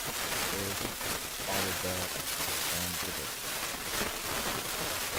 After that, the individual efficiency. Actually, I'm going to keep that the same color. I'm just going to use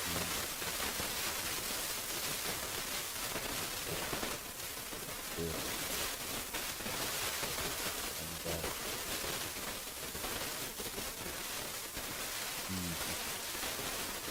Easy life.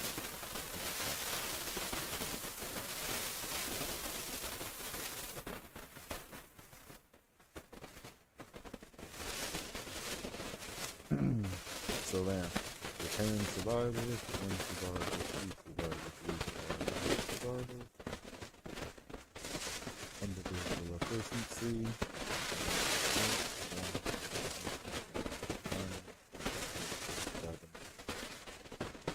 0.7 per survivor. Per survivor. Each survivor's putting in 0.7.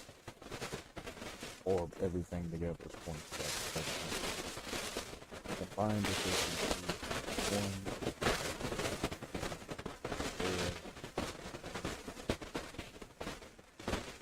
4. Time to repair it 8.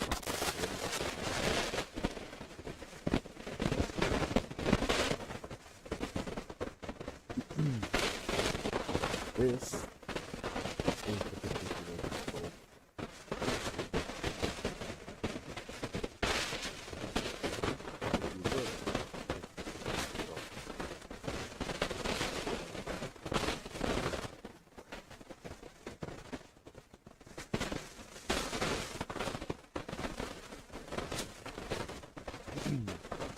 This accurately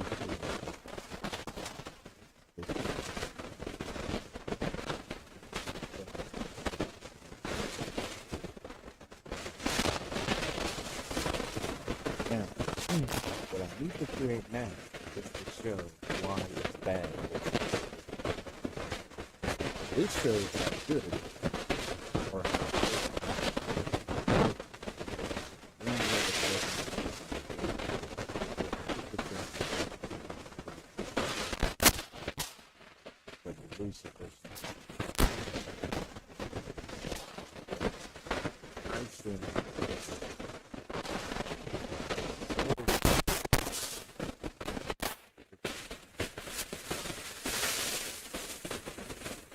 individually with success, but over a amount of time, I have to show that. I'm not going to do that chart right now. I might continue to work on this the next time. Just to Keep in mind that this is 4 survivors on one generator, this is 3 survivors on one generator. This number, 3, 2, and 1, these numbers are going to change, depending on the particular situation. This assumes that there is no killer in the game and all survivors. If I did the same spread and showed this next time, I'll probably just extend these down a little bit and show the same threads on the differences I'm splitting up versus staying together. Now, today, I'm just doing all survivors sticking together. We're going to have all 4 survivors doing 5 gems together. This gives you a total of 142.85 seconds, right? However, if all 4 survivors split apart and do separate generators, at the 80-second mark, you are going to have 4 generators done, and then all 4 survivors are going to come together. Generator take 28.5 seconds. So you would do 80 plus 28.57 seconds. So 80 plus, what was it, 28.57?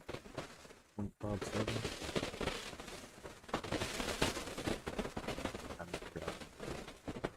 28.57. 28.57 seconds, which gives you 108.57. So 108.57. And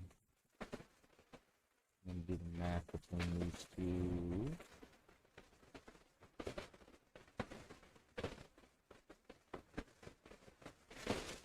$34.28.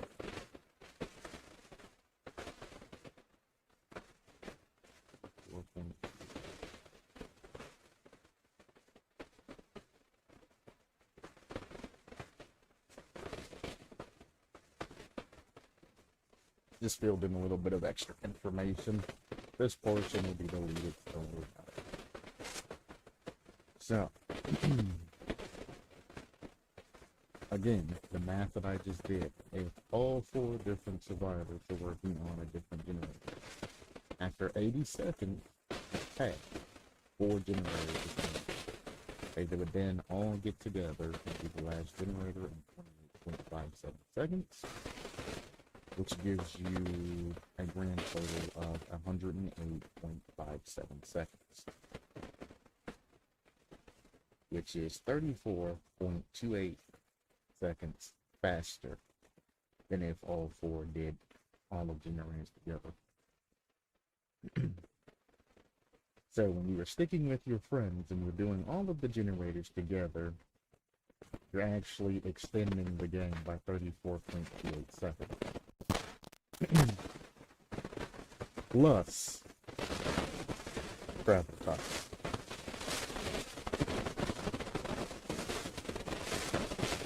Plus travel time. The plus travel time is important here because if all survivors are going to different generators, they're all traveling together.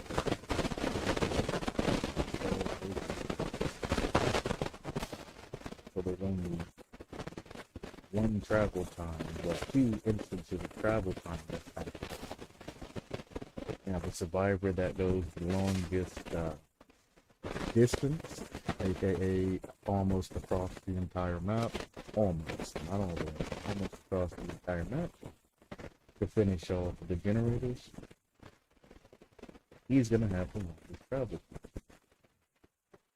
But the ones that are only going, a couple of seconds or spawn next to a generator, they're going to finish their generator and then they're all going to meet up in the middle. So let's say every generator is around in a circle, like this. And then there's a middle generator. And let's say we got an unfortunate spawn, everybody. The guy that spawned here that's working on this generator is going to immediately go here to the generator. This guy is going to take 5 seconds to get here. This guy is going to take 10 seconds to get here. This guy is going to take 5 seconds. This guy is going to take 5 seconds. When they all finish their generators, then they're all going to travel 5 seconds into the minute. And that's how they're going to get their, all of their time. So, in essence, the travel time for the people that are already sitting still is minuscule and doesn't even have to be added in. But the time of the guy that has to go all the way across the map to here to get this generator, it's going to take 5, 10. It's going to take like 10 seconds. Let's say 5 seconds here, 5 seconds down. It'd be easier if I just plotted this to show what I was talking about. Say I have the perfect idea. I'm gonna have to switch scenes to show generator placement. Give me 1 moment. And I know I've been harping over generators for way too long, but That said, these are for my newbies out there. This is just for you on why you shouldn't stick together with your buddy.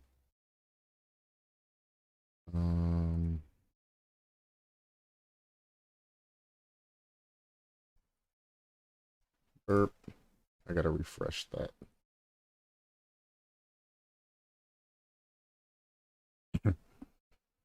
There we are. It says it's capturing my cursor, so I hope it is. So here we are. There are 7 generators in a particular map. We're going to use this, the clock. 1, 2, 3, 4, 5, 6, 7. And this is what we're going to do. So we're only going to use half of this from 1 to 6. Because the middle point here is going to be the last generator. So we're going to do half of this clock from 1 to 6. Well, it's more than, or less than half, but from 1 to 6. 1, 2, 3, 4, 5, 6, and then the last generator's here. We only have to do 5. Let's say everybody scatters here, and we're going to keep it in the SS of time. Each individual tick is going to be a second. Everybody spawns here. There's 4 survivors. So every survivor that has to go out to a particular generator is going to take 5 seconds, and then from here to here, on any of these points, we're going to say, since this is the middle section between all of them, we're going to just say it takes 5 seconds, even though obviously it's going to take like 10 seconds to get there. But we're going to say 5 seconds because that's the theme of everything. So this survivor here is going to instantly start working. These 2 survivors are going to take 5 seconds to travel. And then the 4th survivor is going to have to take 10 seconds of travel distance. We're going to go based off the farthest distance guy to get an accurate assessment on travel time. So these guys' travel time doesn't matter. We're going to say it takes all of them 10 seconds on the first instance to get into position. And on top of the 10 seconds, it's going to take 80 seconds to complete all of these generators, the first 4. After these 4 generators are done, they're all going to meet in the middle, which is going to take 5 seconds from every single one of these generators to get to here. So you have an instance of 10 seconds is what we're going off of, because that's the longest distance somebody had to travel. And then we have a second instance of 5 seconds to go down here. So we're going to add 15 seconds to our particular total and travel time. So we're going to take the 108.57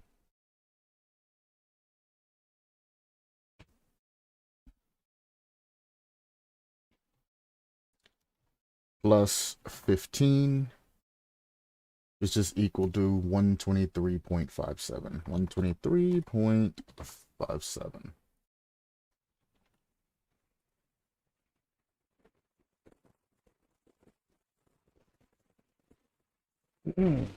Now, that 123.57, which I'm going to put in chat, 123.57 for anybody toning in. It's there. That's how much time, travel time-wise and all of that, if we use this clock as sort of a template in a map, how long it's going to take for all of these to get done, go here, and then that to get done. When you're running as a team of 4, particular, a room of 4 people on a particular generator, we already know that it's going to take, what was it, 147? 142.85 seconds to do the generator. So let's configure travel time. All of you are going to run together. So you don't even have to include travel time for this particular generator, because we're going to use the same spawn point. Here to here, that's 5 seconds. 10 seconds. 15 seconds. 20 seconds.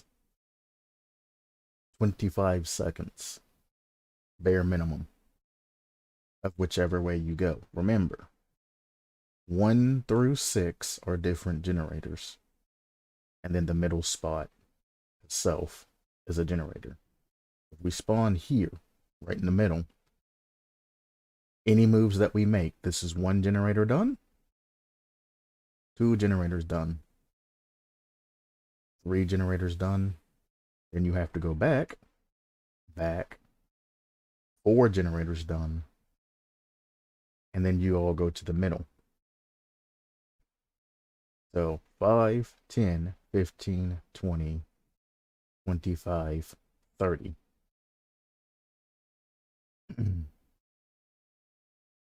30 seconds is the amount of movement time, because you have to do 5 seconds per movement. You're all making movements at the same time. You're all moving the same distance, so we use the same base.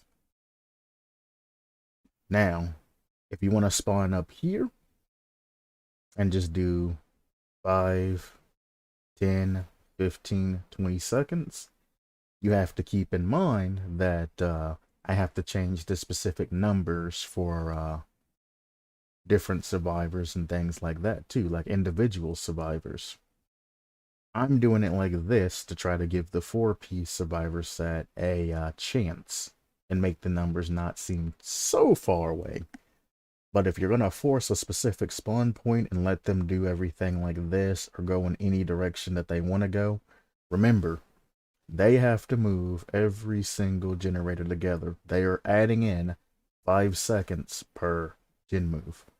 So at the bare minimum, 5, 10, 15, 20. At the bare minimum, 20 seconds is going to be added to the particular time.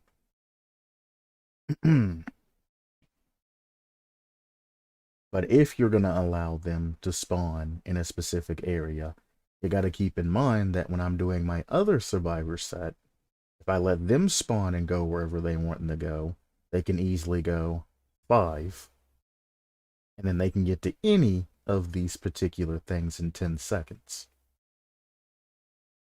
So if we cheat for one set, we have to cheat for the other set. And if you do it that way, the individual survivors are only going to use 10 seconds of their time total.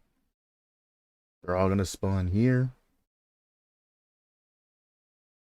One's going to stop here, work here. One's going to stop here, work here. And the rest are going to move here. So that's 5 seconds. And then the rest are going to move here 10 seconds. Versus the 5, 10, 15, 20 seconds. So they're still going to move twice as fast, or twice as long. So even if we change the methodologies of what I said before, you are actually helping the other survivors if you do it that way.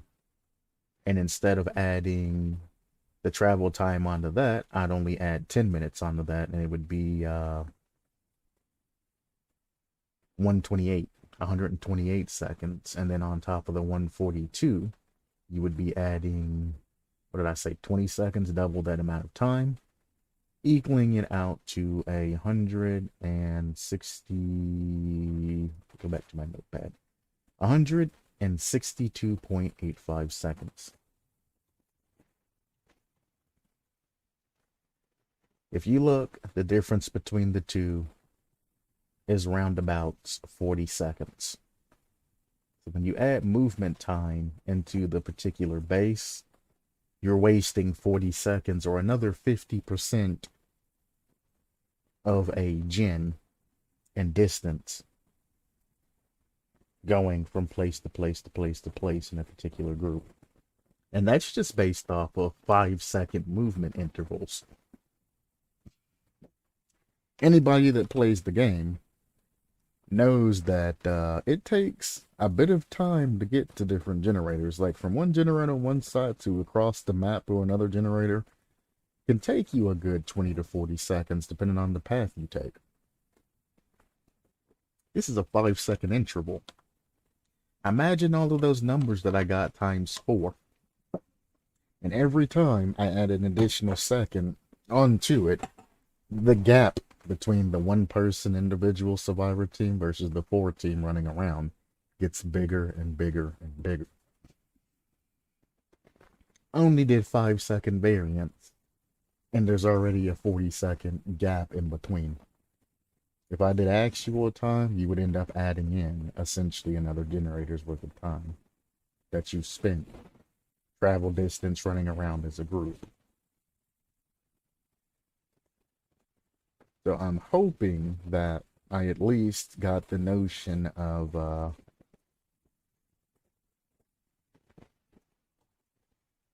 running around as a group and staying together. It's a bad idea. It's not something that you actually want to do. And if anybody tells you that's the thing to do, they're an absolute moron. You're already on Chrome. I don't need to change the view. I just hope this is all capturing my pointer. Let me actually make sure you can see what I'm pointing at before I go along explanations. I just hope this is all captured. Yes. Capturing my pointer. Let me actually make sure you can see what I'm pointing at before I go along explanations. I just hope this is. What is this static? Yes. Capturing my pointer.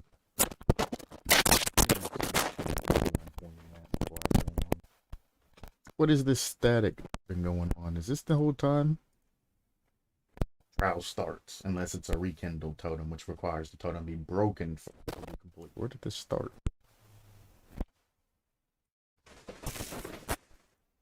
Seconds. 5 seconds. Yeah, based on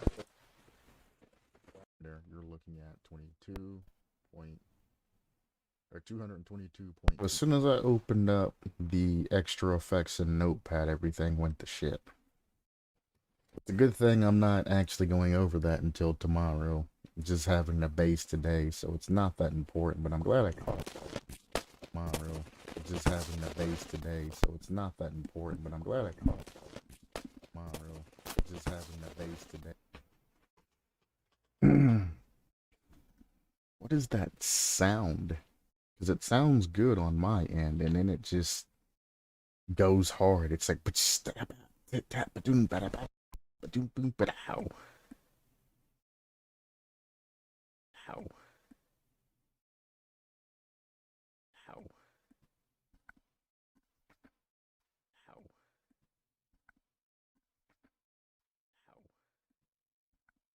Seems fixed. Seems fixed. Alright, well, it's not doing it anymore, so I guess I'm not too worried about it.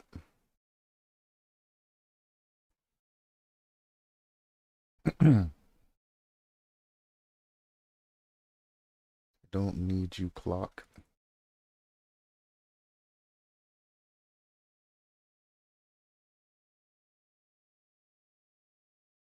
Alright.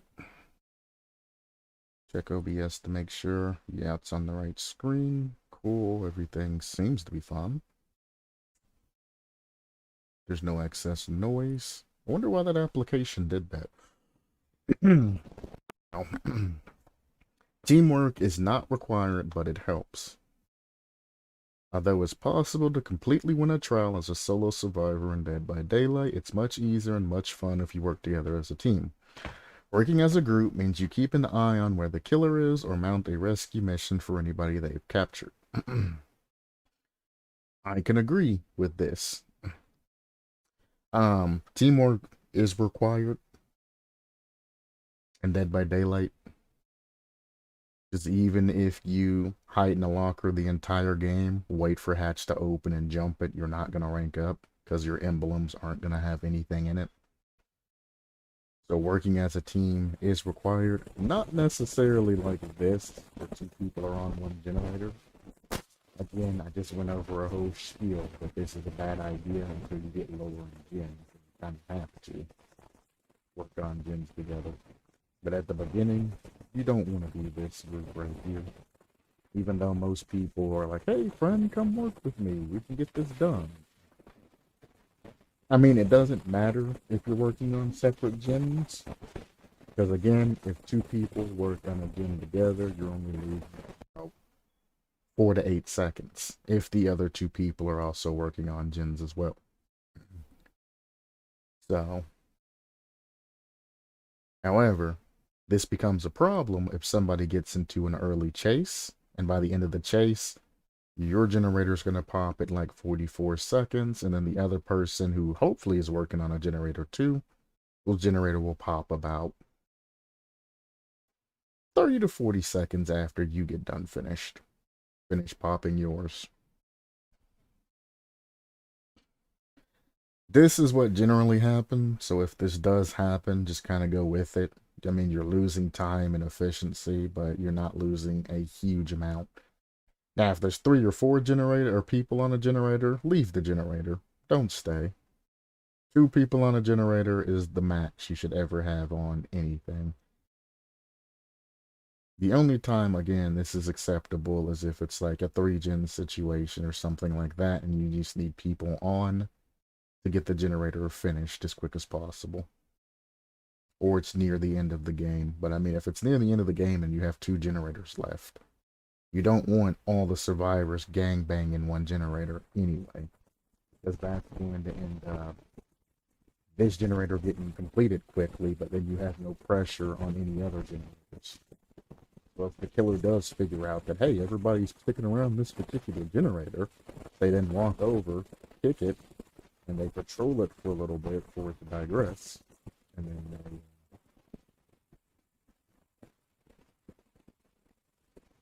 all of that progress you put in is gone.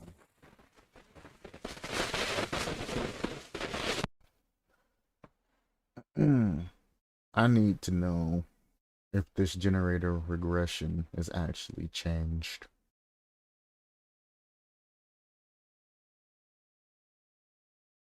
There's the efficiency and all of that. That's not what I want. I want to know. So generators now defaultly regress at a rate of 0.25. Interesting. I thought Ruin with its 200% made it a 0.25, but I guess Ruin takes it up to 0.5 regression now? I wonder if there is a perk. I want to find Ruin here. Ruin, Hex Ruin. 200% of the normal regression speed whenever they are not being repaired. So now it's 0.5 per. So you're losing 1% per 2 seconds Ruin wise now.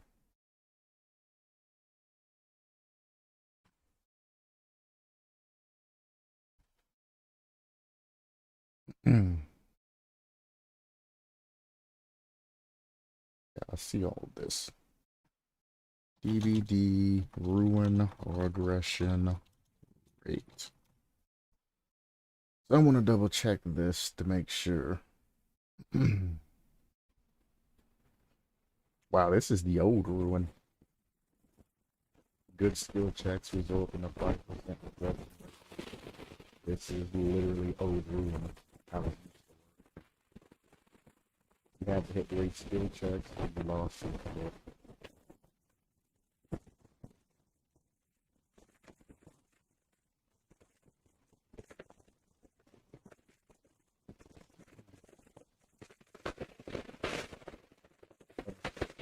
That's behind me. Good checks, you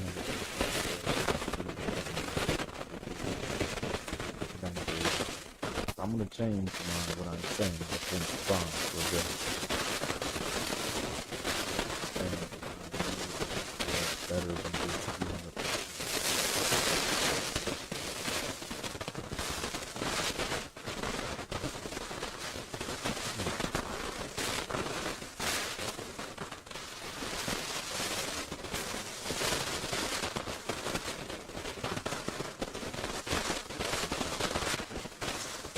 You're not telling me the expression rate, though. I want somebody to say 0.5.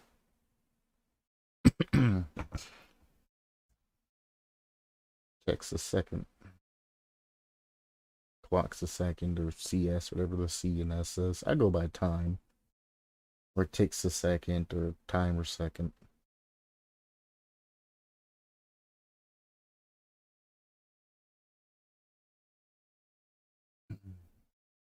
Well, 1.5, 2 times. There's nothing that I can find at the moment that gives me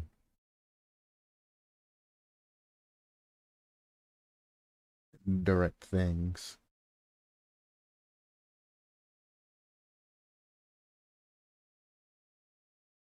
Alright, so I'm just going to reference 2 times normal regression rate. And if anybody asks me what normal regression rate is, I'm going to say that it's 0.25. I was always under the old assumption that 0.25 was the ruin regression rate, which didn't make it that strong. Is ruin regression rate 0.5 CS?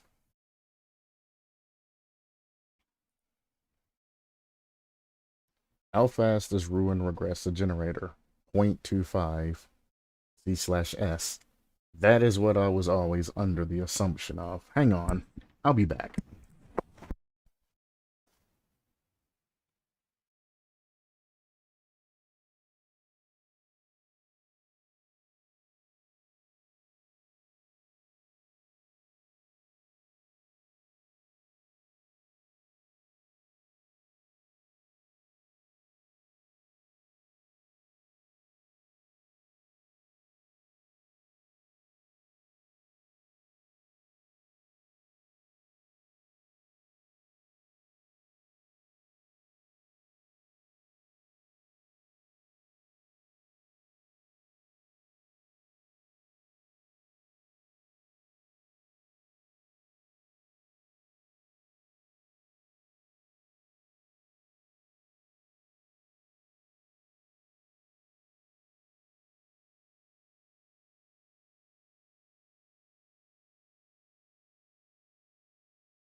Whew.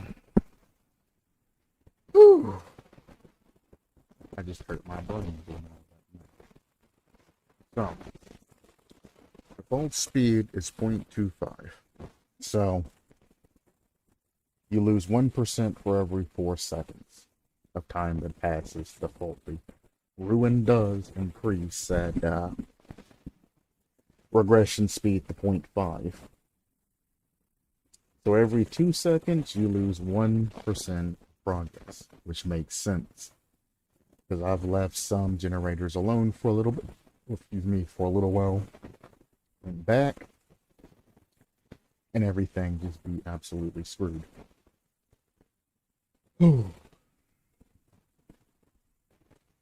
Breath. Things got way too heated there. I went on like a super search spree.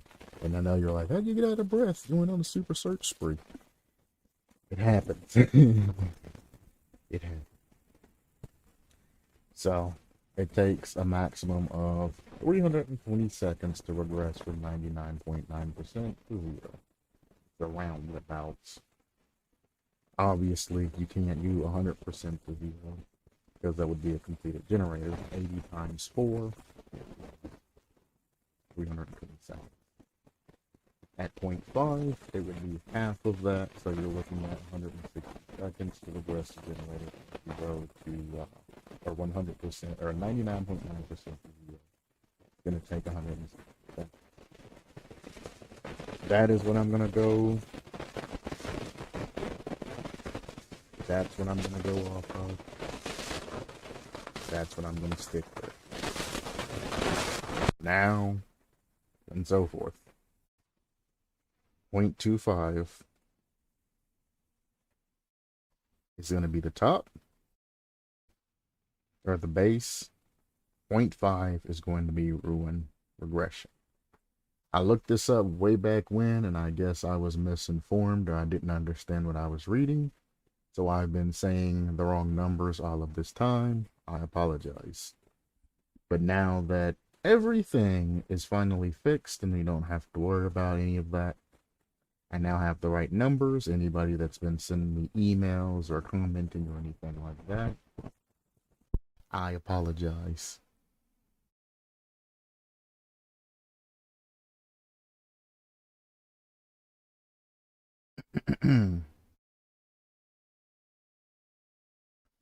All right.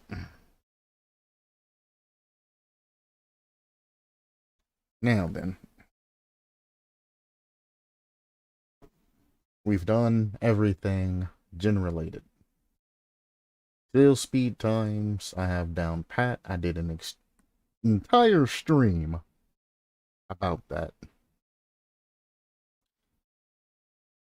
Generator times, I'm good at. I just did an entire stream about that. I now know ruin. I even have a spreadsheet that I created that shows the efficiency in between particular things. But it's generally just goes from 100% to 0.9 to 0.8 to 0.7, you know, and it just goes down 0.1 per survivor on. That jumps on efficiency wise. Not that hard to really configure because of how sloped, how sloped the scale goes down. But there you go. Ruin taken care of. Teamwork. We'll get back on a topic. Teamwork is required to play Dead by Daylight. If there was no teamwork, everybody would get hooked. The last person would jump hatch every time, and that would be the end of it. Nobody would ever get iridescent because, well, you have to have different emblems to get past that. There's different categories, you get different points doing different things and different actions. So, keep that in mind. You have to use teamwork in Dead by Daylight. It forces you to.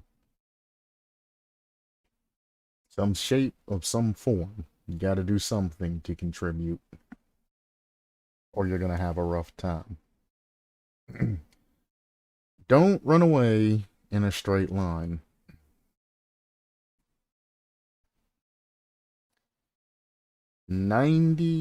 5% of the time that is true. If you are running away, you do not want to run in a straight line. But let's see what this article says first, and I'll go over it. As a survivor, you see a killer, your only real defense is to turn tail and run as fast as you can in the opposite direction and hope that they don't catch up. That's not true. Whilst you're running, your character will leave large glowing scratch marks on the ground, which the killer can track. They also get bright and then they slowly fade out. They don't just stay bright and glowing the entire time. If you run in a straight line away from the current killer, they're going to find you in a couple of seconds. Possibly, but I'll go over that. Try to throw in some zigzags, double back on yourself, and switch to walking, as that doesn't leave scratches. Or crouching. Your objective is to confuse your pursuer as much as you can, so get creative with your escape. I agree with the get creative with your escape. Don't run away in a straight line.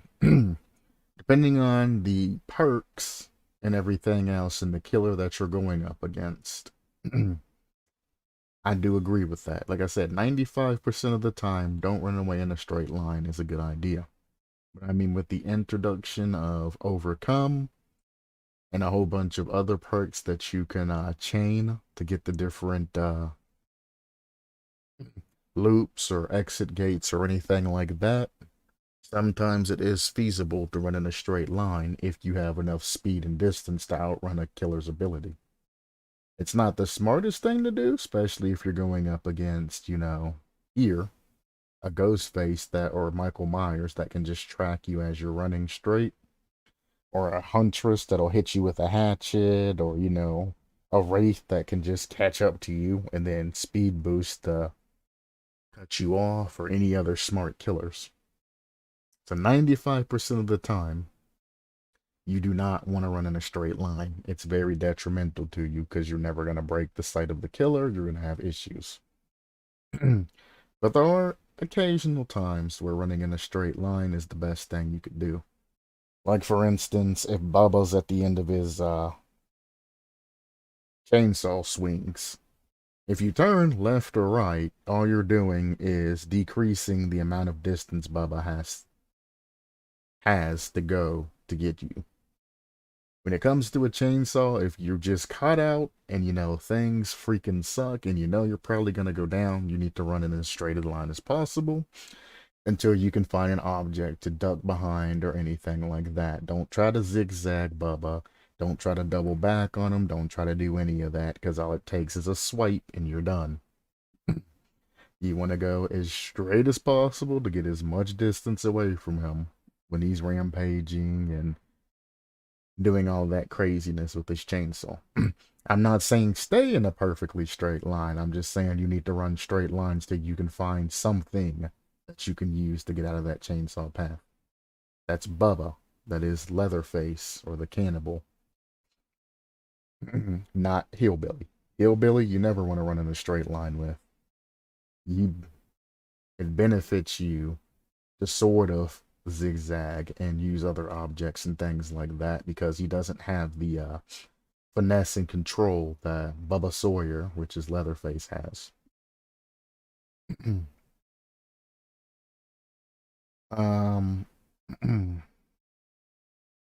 Double back on yourself. I don't ever recommend double back on yourself because you generally don't have time. Get to a loop, run that loop. Learn how to run loops properly. There's diagrams and everything else. You can also go into a private match with like a friend and you can learn how to run loops. Don't ever try to zigzag and double back on yourself. Now, there's something that's called a 360 that you can use, but that's not doubling back. Doubling back on yourself, by definition, is to say, I'm running, I get hit, I run around the corner, and I'm going to double back on myself, essentially run the same path that I ran, and continue along that way. so that the killer doesn't know where my scratch marks are leading and things like that. Well, I'm going to keep you informed that the killer is not only is going to chase you, a good killer is going to zone you. So every action that you make, the killer is going to be paying attention to all the open areas, all the holes that they can see you through, etc., and they're going to continue to zone you out. That's why it's more important to get to a loop and run a loop than try to double back on yourself, zigzag, and try to get, real cheeky with it. 360s are powerful. Swimming, which I guess is technically zigzags. Swimming is a very good method. That's the OG, like the old players of Dead by Daylight used to do in the past. They used to use a swimming tactic. And then you have 360s and other movements that if you learn are very good for getting around killers and things like that. Play as a killer. Yes. Apparently this list is about survivors. Play as the killer. The best thing you can do as a survivor main is play as a killer and try to understand what killers are looking for, what killers are going for, and the fakes that killers use and things like that. You have to become thy enemy to trick thy enemy.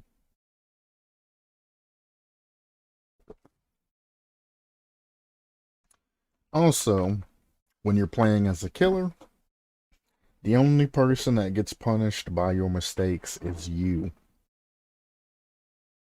If you have a problem with, let's say, trading is essentially giving up your position as a healthy running around survivor in exchange for a survivor that's on the hook, which comes off injured. If you go down and take their place of the hook, there's no point of you unhooking them in the first place. And playing as a killer, seeing this happen, it gives you that insight of, man, I've been really dumb just walking up and trading. Why did I even go for this trade? Maybe I should have just ran the killer around and let somebody else grab the person on the hook. Instead of just giving up my life and letting them go, then the killer just knocking me down and rehooking me, or just knocking me down and then going and knocking another person down. Now that person has another hook under their belt, and I'm injured or I'm dying and something like that. And you can see both aspects. A lot of people only play survivor, don't really play killer that much, and they get into a killer position. They're like, this killer is overpowered. He needs to be nerfed. This is bullshit. But then that particular survivor gets thrown that killer, and then they get no kills. And they're like, man, this shit's harder than what it looks. That person must have been good. It's a very humbling experience, which is why I play both evenly. Very humbling to play both sides of killer and survivor, because you can see how hard it is and how much dedication it takes for those killers that are really good to get to where they are. I hear it all the time. This killer's overpowered. He needs to be nerfed. And then you let those people play the particular characters, and again, they get like one kill, and they have to face camp to get it. And it's like, yeah, it takes a lot of time to learn how to play each individual killer. Each individual killer has its own play style. It's made for different styles of people that want to play the game. You find the one that most suits you, and then you play them. And now, because of the ranking system being different and every killer having their own rank, you can now try out different killers and not be penalized in your main rank for it, which I respect a lot.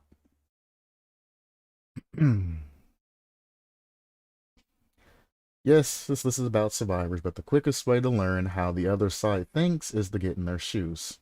Exactly. Spending time playing as killer can be beneficial to first-timers that are trying to learn the ropes of this game. Exactly. If you can play as the killer and learn exactly what the killer can do, and possibly even pick up some other side moves that, hey, if I do this, and this survivor's doing the same thing I generally do, it might be better to do this. Or you play against a survivor that has more experience, and they're window faking and 360ing you and doing all of this craziness. Maybe it's something you can look into to try to improve your game. You only get better by playing people that are better than you are.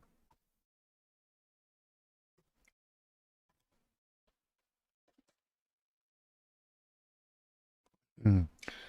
But this doesn't mean you should sink hours into a killer. Instead, try a few rounds, watch what other survivors do to avoid you, then replicate it yourself in your own games. No. Don't even listen to that statement. That's ignorant. You should think a couple of hours into killer. You shouldn't just go strictly survivor main and never play killer. Trying a couple of rounds ain't gonna help you do anything. And then, if you watch what other survivors do to avoid you, then replicate it instead of actually go through, learn everything, and figure out the proper way to do it, you're just gonna go down. I have people that try to 360 me and do all kinds of crap all the time but don't know how to properly do it. And I just sit there, I shake my head at them as a killer, and then I slap them down. People try to window fake and do all the pro actions that you see the more professional players that play the game do. People love to try to replicate those moves in game, and then they wonder why. I wonder why that didn't work for me. Like, you gotta set up the bait first to get him to actually go for the action. Don't just randomly do the action. Or people that run loops that don't understand how to run loops. They see what the other pros do and the way they run loops, but they don't pick up the game sense aspect. And they just run the loop just to run the loop. I'll be standing there in the middle of the loop like Kill Shack. You're supposed to wait till you see their stain, the killer's red stain, to figure out what you do next. I'll have people run through Kill Shack, run alongside, and jump back in the window before I've even moved. And they'll literally jump back through window right into my arms, and I'll be like, "What's up?" and then slap them. Because they're replicating things they don't understand.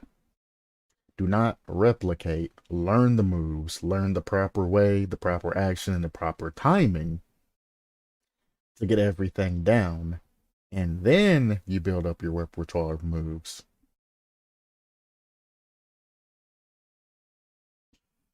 This goes double for Rocket League. A lot of people see pros doing specific moves, they try them, they get absolutely dunked on. They don't notice the setup, the bait, the angles, the other teammates, all the other things that's going through the pros' minds that they're not necessarily talking about.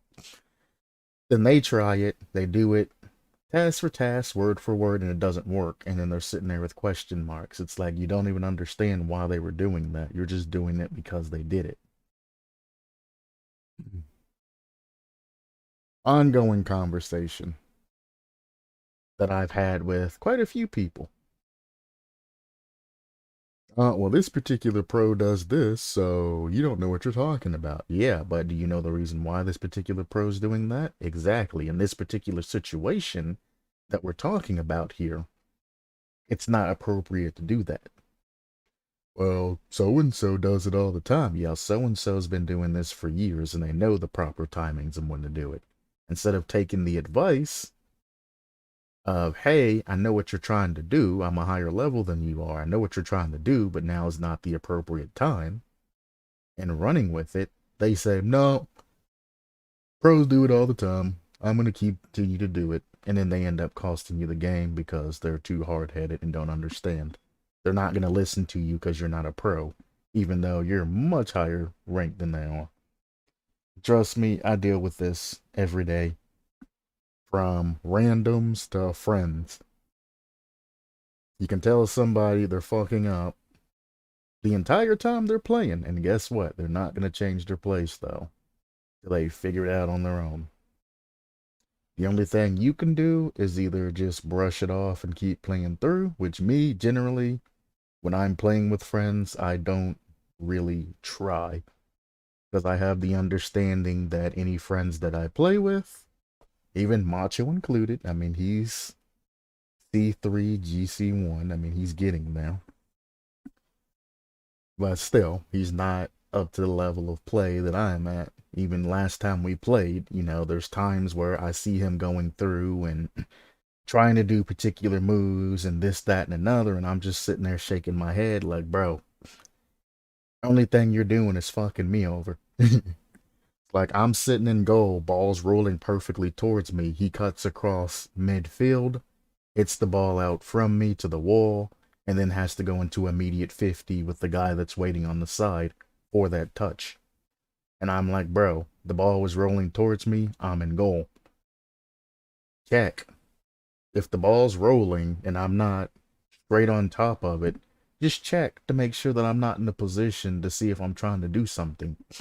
I see that there's one guy over towards wall who's hoping that I hit the ball over towards him, and there's one guy across but somewhat back that's trying to pick up if I decide to, take the ball and not do what the other guy wants. I'm making the decision to control the ball, go right in between them and try to make a play like that.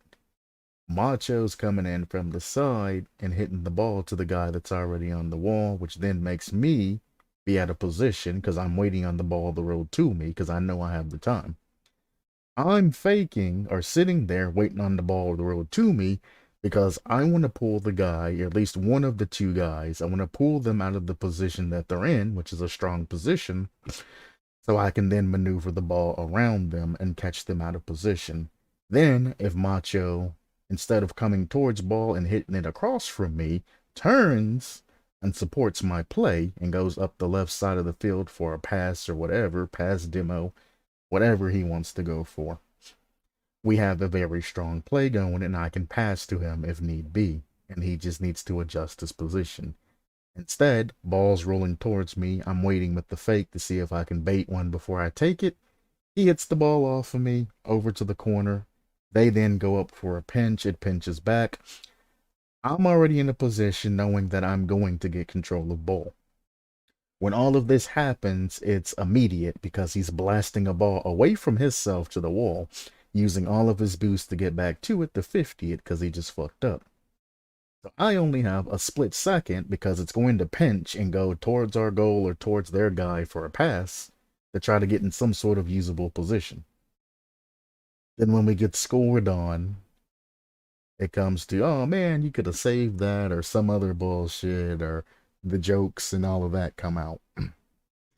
And it's like, bro, this is kind of one of the reasons why when I play with Macho, I take the play as a grain of rice. The people that we play are much lower level, so I don't have to put in little to no effort. When we lose, it's kind of whatever, I miss a lot of shots. I take my time. I don't even really use a lot of boost unless I have to. And I just kind of play, a boring game, whatever game.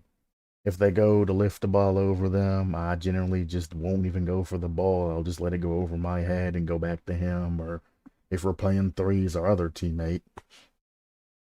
And it's like, we have this curse and where we pick up when we play threes. Our third teammate is generally a weaker teammate. And it's not that we're not including him in the plays or anything like that, because I generally always state that generally when the party always blames the third.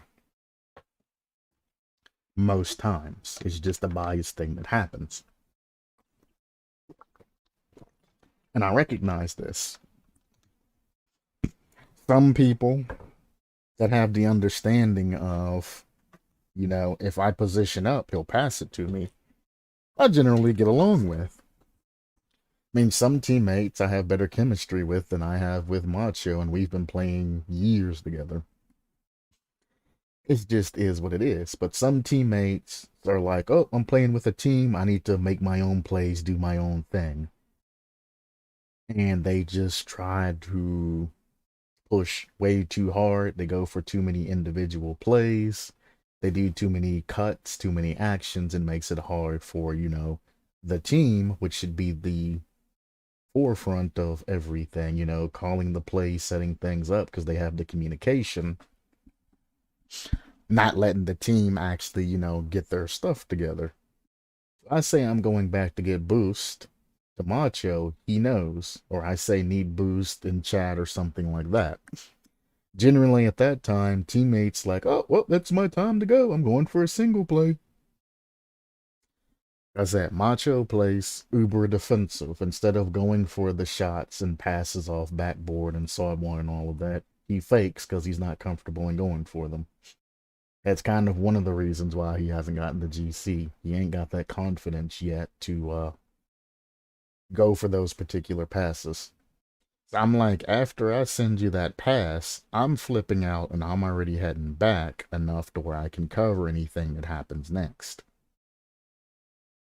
But when he fakes and gives them complete control of the ball, it ends up on 1v2 situation. He gets scored on it and he's like, well, if you gave me a better pass, then so-and-so would have happened. So I give him a better pass and he still doesn't go for it because he wants to sit in no man's land, which no man's land to me is middle of the field, where the little circle is, and to the left and right of that circle. That's no man's land. If you're in no man's land, you're not going to make any passes that get sent out unless they're very far passes out and you're redirecting it back in, which those are the easiest shots to save. If you're sitting at no man's land, you're not in the proper position to score, you're not in the proper position to defend.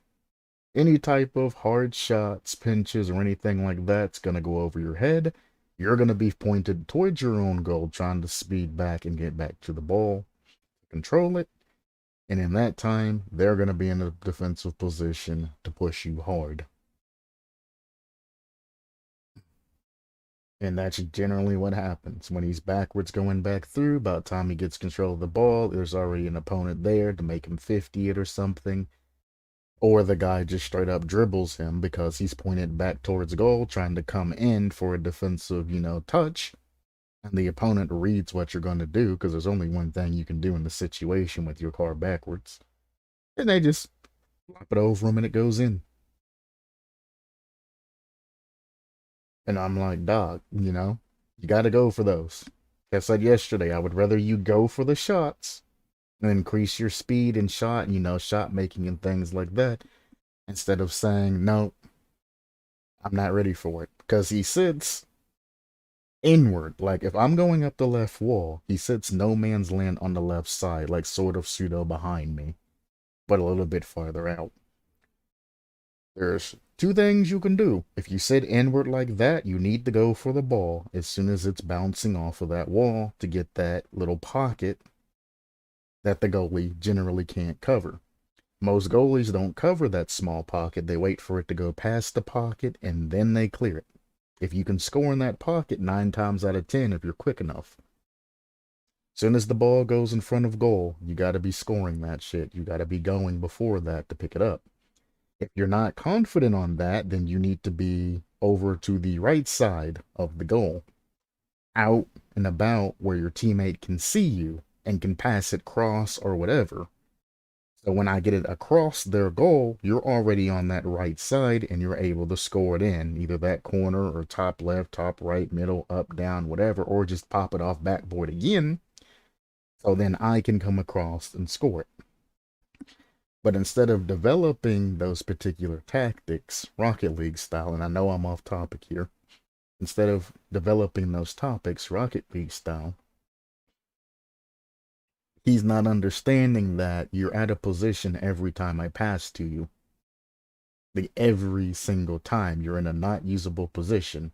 And the only thing I usually hear is, well, I watch Rizzo play and he does it all the time. It's like, yeah, but Rizzo has the experience and the judgment to know when he needs to bail early versus when he can actually go up and take those. His positions are always changing. He's a pro. He's always constantly changing positions instead of getting in the same spot and saying, nope, I'm not going for that. Like, you ain't got to go for it, but keep in mind that every time you don't go for it, you're putting yourself in a 1v2 situation. So when it doesn't work out, you can't blame me for your inability to go. I pass ball and then I flip off wall and I'm already headed back. I'm fast enough to where if they try to do any type of, super fast shots or plays, I can just cut it off, stall it, and or save the ball. I know my positioning. I went from GC2 to GC3 to SSL, then I immediately got knocked back down to GC3, tilted to GC2, went back up to GC3, and then I've been floating.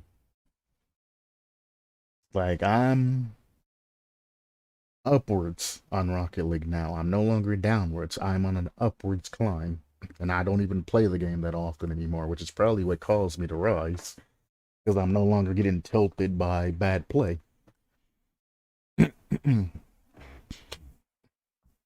And it's just like, it's hard to explain to somebody that doesn't understand and also doesn't want to listen to anything you're saying, even though you generally are trying to help them. He's not the only one. There's been a lot of people over the years.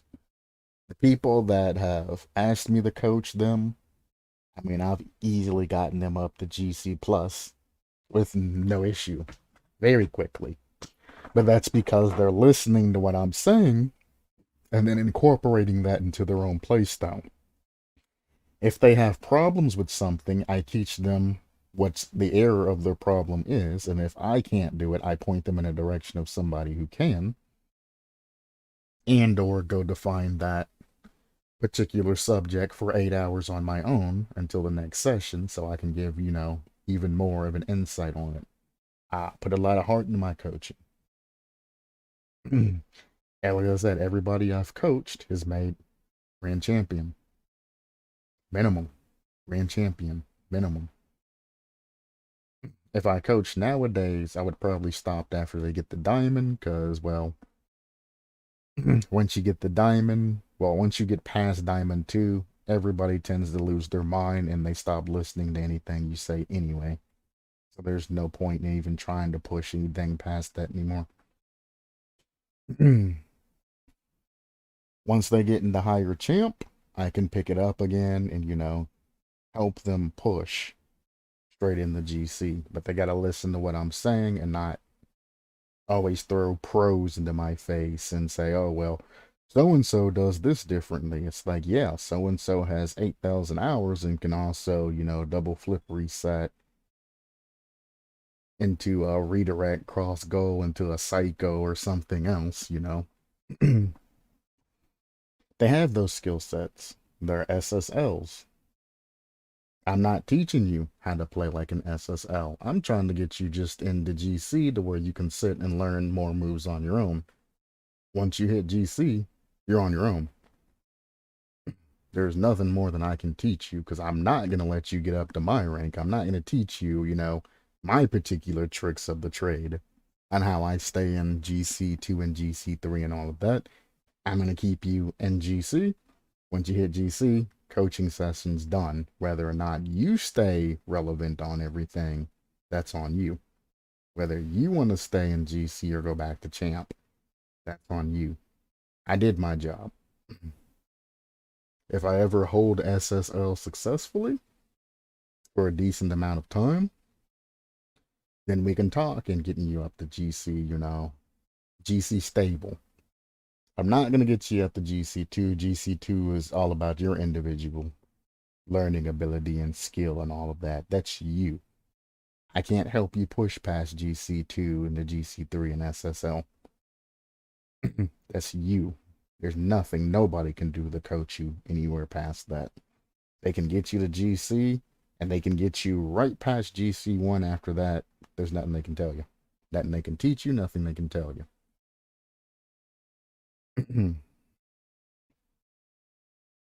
Anyway, back on the Dead by Daylight, definitely play killer. Definitely sink some hours into killer. I'm not saying you gotta put like hundreds to thousands of hours in the game, but you do want to put, a good session or two into killer to learn and pick up some of the trades. And the more hours you put into survivors, the more hours you should also jump into killers. So let's say 10% of your hour base should go into killers. So if you play 100 hours worth of survivor play, you should have about 10 hours, maybe a little less, maybe 5 to 10 hours of killer play as well. Generally, roundabouts that time, you'll have new killers, new additions to the game, and all of that added. So that keeps you relevant on public test betas, new killers, new perks, and everything else that comes out for either side. Around about 5 to 10 hours for every 100 hours of survivor play is what you want to look for. Most killers have a weakness. And I'm wondering where this lisp is coming from. It just randomly started occurring. I hear it.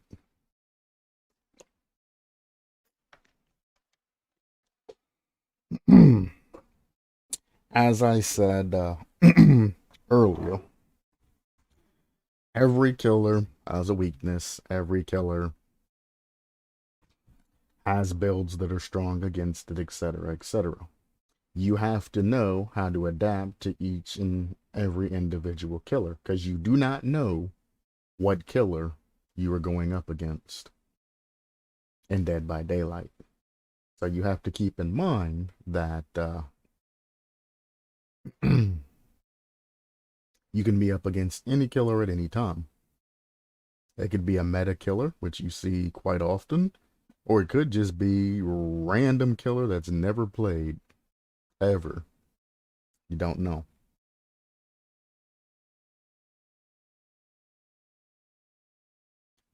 Very important to learn. I'm not going to read any of this because that doesn't look very informative. Stay on the move. There are a lot of great places to hide in Dead by Daylight, from under beds to inside club. You cannot hide under beds. What the hell are you talking about? You cannot hide under any beds in Dead by Daylight. What the hell? Is this Friday the 13th now? I think you just got Friday the 13th and Dead by Daylight mixed up. There are a lot of great places to hide in Dead by Daylight, from inside closets. While they are good for quick escape, staying inside for them too long turns them into a guaranteed death trap. So camping in any spot for too long, you'll get an AFK crow that just circles around you making noise. And the longer you stay, you can get up to 3 crows, and well, yeah, it's bad. You don't want to sit in one spot for too long in Dead by Daylight, because it causes, yeah, just the worst opportunity.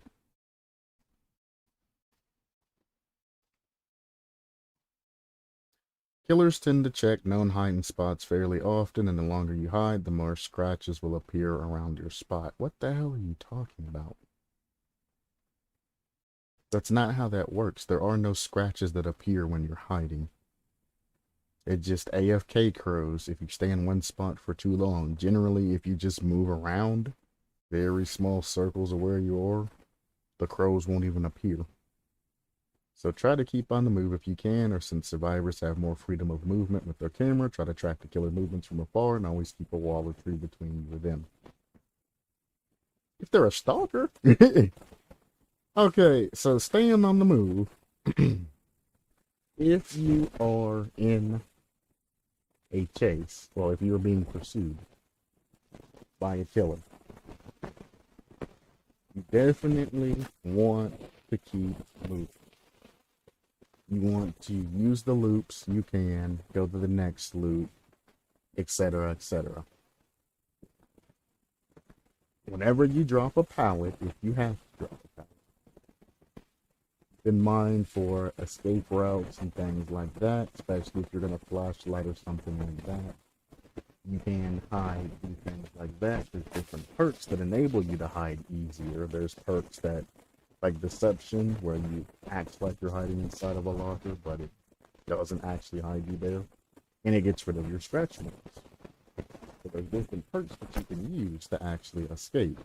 There are a lot of spots to hide in the map, and hiding is very good. Like if you're in chase and the killer loses sight of you, you can hide in some cases and get away with it. Just don't hide for too long, and I think you still have a good, like, what, minute before an AFK crow starts flying around you? It's a long amount of time. It's like either 30 seconds or a minute. It's a fairly long amount of time. So, And then the killers tend to check known hiding spots fairly often. Not really.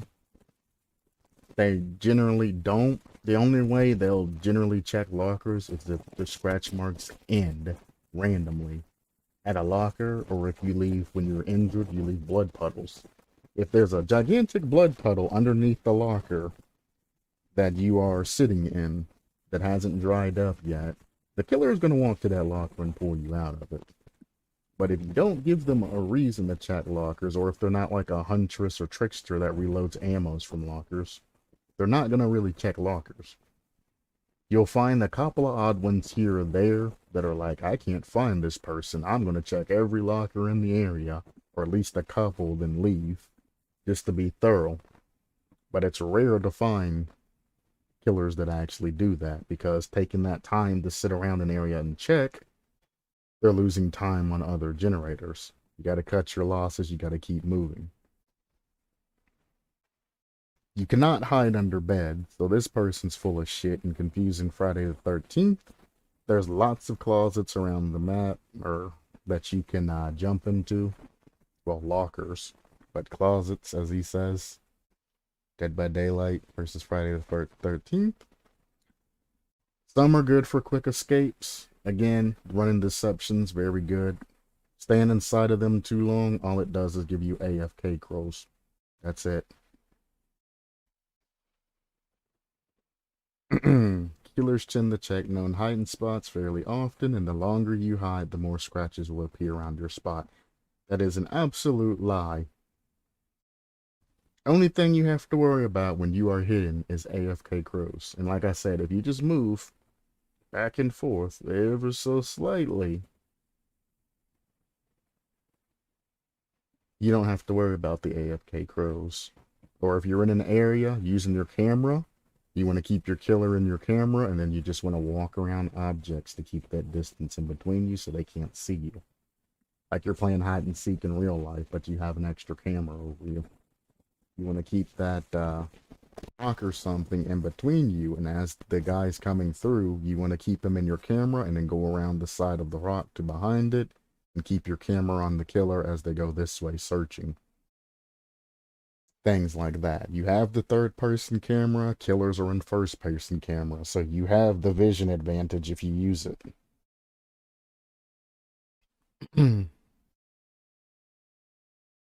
Always keep a wall or tree between you or them.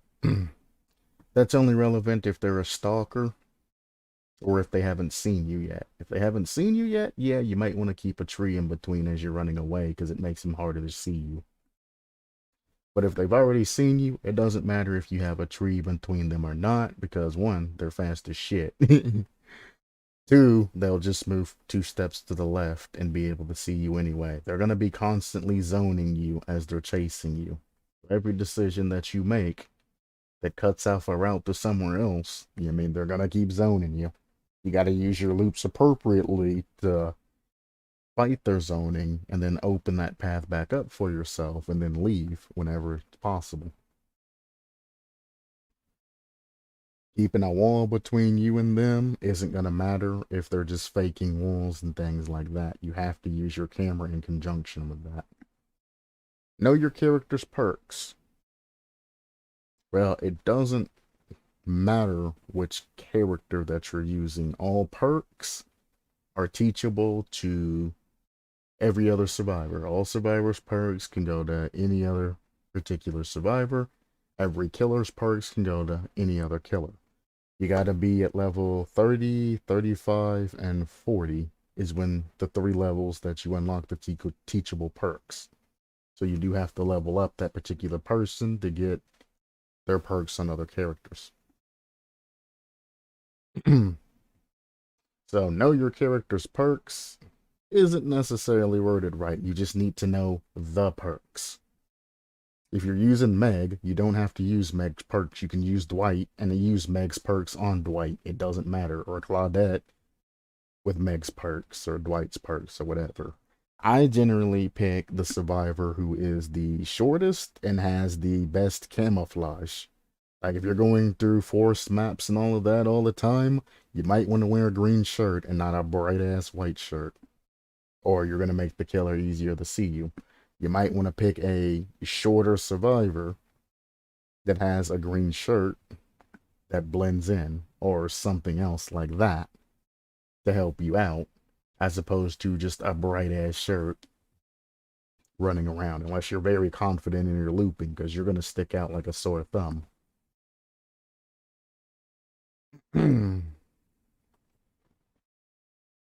I'm not going to go over this. This is just saying crap about Meg, who's an athlete, Dwight, who helps other survivors. It don't matter. You'll have to level Dwight up to around level 40ish to get all 3 of his teachable perks. After that, dump him like a sack of rocks and pick, Claudette, Meg, or somebody else, and then add Dwight's perks onto them using the blood web. You get perks via blood web. I'm not going to go into blood web because, well, way different. Teachable perks is what I just went over. You can take different survivor perks and put them on different survivors.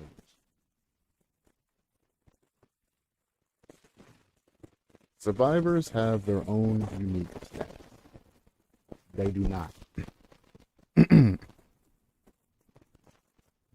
They don't have unique stats. Every survivor, this is, you're confusing Friday the 13th with Dead by Daylight. Every survivor's base movement speed is 4 meters per second. That's it. Don't matter who you're playing with. They all run at the same speed. The only notable difference that you'll have between survivors is their general height, their voices, obviously, and then the clothes that you can equip to them. That's it. Pick whatever survivor you want. Meg might be a track star, but she runs just as fast as Dwight. She runs just as fast as Fingmin. But no, it's Fingmin. Same thing. So Meg is good at scouting. She's perfect for running around and locating or all of that. No. She's not any faster than any of them. This is a complete and total lie. This is garbage. They got Friday the 13th mixed up with Dead by Daylight. And that's shame on them. Generators should always be your goal. Yes, you have to do generators to escape, so duh. But I'm gonna harp on this a lot more than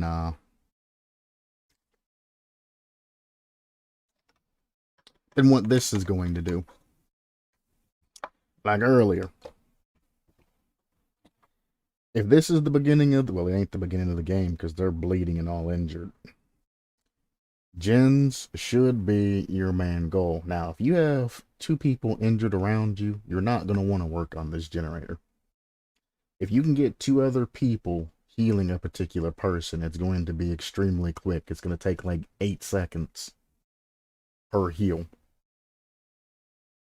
It's not going to take a long amount of time. So if both of them jumped on her, healed her up, then jumped on her and healed her up, you're not losing that much time. You get more benefit off of having healthier survivors than not, because you're all there together. Now, if this is the last generator, and you can see that it has no progress, definitely take the heal. If this is the last generator and it's near the top completion, top end of that, then yeah, maybe work on it. Especially because I can't really tell, but this looks like this is a Meg. She might have adrenaline. Adrenaline, once this generator's done, if it's the last generator, she's going to get a health state and a speed boost anyway. So you can circumvent some of that by using perks.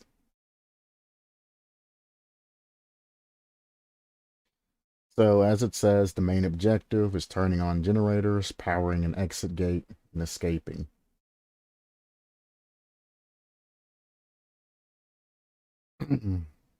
Problems that you find with new people is that they have the fear of God in them. They're afraid of going up against the killer. So they crawl around, they hide in lockers whenever they get within the killer's terror radius, which is generally 32 meters on a base killer. Non-range killer, it's 24 meters on a range killer. Generally, people who are new get scared and absolutely terrified of the killer. They run Spine Chill or something like that. As soon as Spine Chill activates, they're running. If they hear Tear Radius, they're running. It's like you don't have to be that jumpy. You don't need to hide in lockers. You don't need to heal after every single time that you're hit. If your partner is hooked on a hook, they have 60 seconds per phase. There's 2 phases, so they have 120 seconds before they need to be saved. If it's towards the end of the game and the killer's camping, you use that hang time. Because out of the 120 seconds of hang time, it only takes 80 seconds to complete a particular generator. That gives you an extra 40 seconds to get to them and get that unhook. At that time, if the rest of the 3 survivors are doing generators, that's enough time for all of you to do a generator. The other 2 survivors that aren't going for an unhook, remember it takes 44 seconds. So that's enough time for them to get around about 40% on the generator they're working on, and for the other person to go and get the unhook.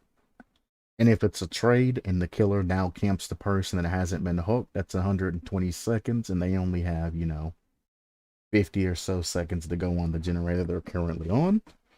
Once that's complete and the other individual goes and gets healed, the other 3 survivors can come in after opening the exit gate. Well, 99%ing the exit gates, can then take turns taking hits while they pick up the other survivor, then all 4 out the door, and the killer just wasted a lot of his time just standing there, not doing anything. But you should always be working on gens. If you remember back in the past when I was talking about acceptable times to do totems and things like that, when you ain't doing that, you should be on a gen. If you can't get on a gen for whatever reason, that's generally the acceptable amount of time to do other things. Like if the gen's blocked off or anything like that, that gives you time to do other things. Or on the interim period, you finished a gen and you're on the way to another gen. Do gens. I don't care what you think you're doing or what you want to do. Get on a gen and start working on it. Nothing else matters. Gen is your highest priority. Gen takes priority over healing most times. Because if you're going to a gen and you're going to work on it and there's a survivor there, they can heal you faster than you heal yourself. So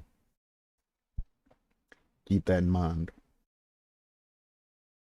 And if you have a med kit on you, then you want to save that med kit for a situation that you actually need it, as opposed to just randomly healing on the other side of the map than happen to spend time to get to a generator. And if you're really that dead set on healing, go to a generator, heal in front of the generator, then work on the generator to save some time. You ain't got to be out in the corner of the map to heal.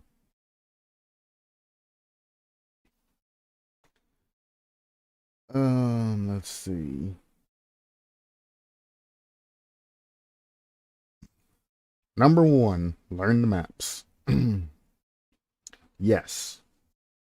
I don't agree with it being the number 1 thing, because most survivors, the number 1 thing they'll tell you is don't drop God pallets. Now, good day. But it's definitely not number 1 in my book, but you do need to learn the maps. I've been playing with Macho for a long time, and he still talks about running windows of opportunities and things like that sometimes, because he just doesn't know the general layout of maps. It's hard to try to internalize different maps until you figure out that, hey, most maps have 1 or 2 buildings, and then they have set pieces. Once you recognize what the set pieces are, it's very easy to memorize a map or what type of set piece you're coming to. Even if you don't memorize the map completely, as long as you know that, hey, I'm running up to this set piece, I run this particular loop this direction, and I know how to play this loop,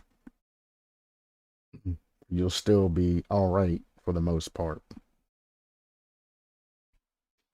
But definitely, and do not learn the maps in game.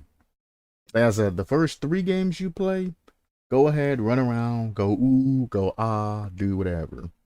After you've played your first 3 games, do not take the time to run around. in game looking at the maps. You're going to piss off everybody in the map. You're going to piss off the killer. You're going to piss off your fellow survivors. You're going to piss off everybody. Every single person in that lobby. The games are long enough as is. They don't need you running around playing sightseeing and things like that. Also avoiding being seen and things like that the entire time.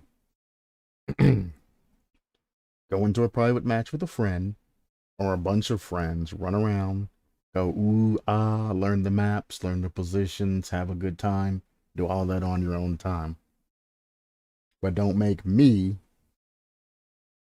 have to go through the terrible Dead by Daylight experience of having, bot survivors and putting in a lot of work just to get sacrificed because one guy's sightseeing.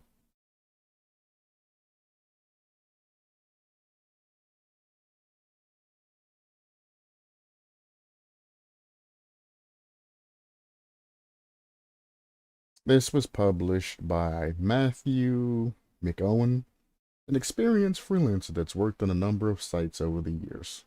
His passion for gaming covers a range of titles and topics, plus he streams on Twitch under Diggy_Matt.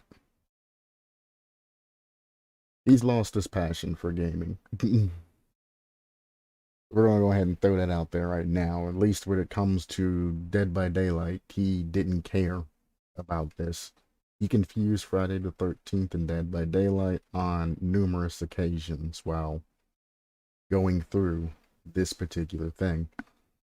And what I love most about posts like this is if you scroll through them and you see all the inconsistencies and things like that. There's no way to, there's no way easily to comment and say, hey, this particular thing's got flaws in it or anything like this. You either have to go the long route of contact us, or you can click on this particular individual's social media or email and try to get a hold of them this way. Guess what? Most people, if you're not accredited or they just don't know you, don't care, and they aren't going to reply back to your emails. And if they do, it's going to be some generic BS. And that article's going to stay flawed as it is. I guess he was doing Friday the 13th reviews and Dead by Daylight, probably just doing horror game reviews. And he took on too much and he started getting them all confused instead of taking his time and flushing out everyone. It's a shame that an article that could have been good if he would have just put a little bit more time. But this is your classic example of somebody trying to talk about a subject that they don't even understand or don't even know about. And then you can tell, but it wasn't completely wrote by him, and that he was just asking random people that had not a lot of hours in the game either. And by not a lot, I mean they had like less than 100 hours in the game, and they gave their 2 cents on the equation instead of just finding somebody that probably streams the game daily or most of the time and interviewing them or getting some sort of topic or going to the forums or any other places where you can get any type of information from. If anybody uses the gamer and they look through this particular guide, they're going to piss a lot of people off and the way they're playing. I recommend this be revisited, but like I said, I'm not a big voice, so it is what it is. Now, it's been, I'd say about 3 hours. Yep, 3.5 hours. And this is the survivor tips and tricks from the actual Dead by Daylight fandom wiki. Same place I go to get my Dead by Daylight perk list and most of the general information that I get from the game comes from this particular source.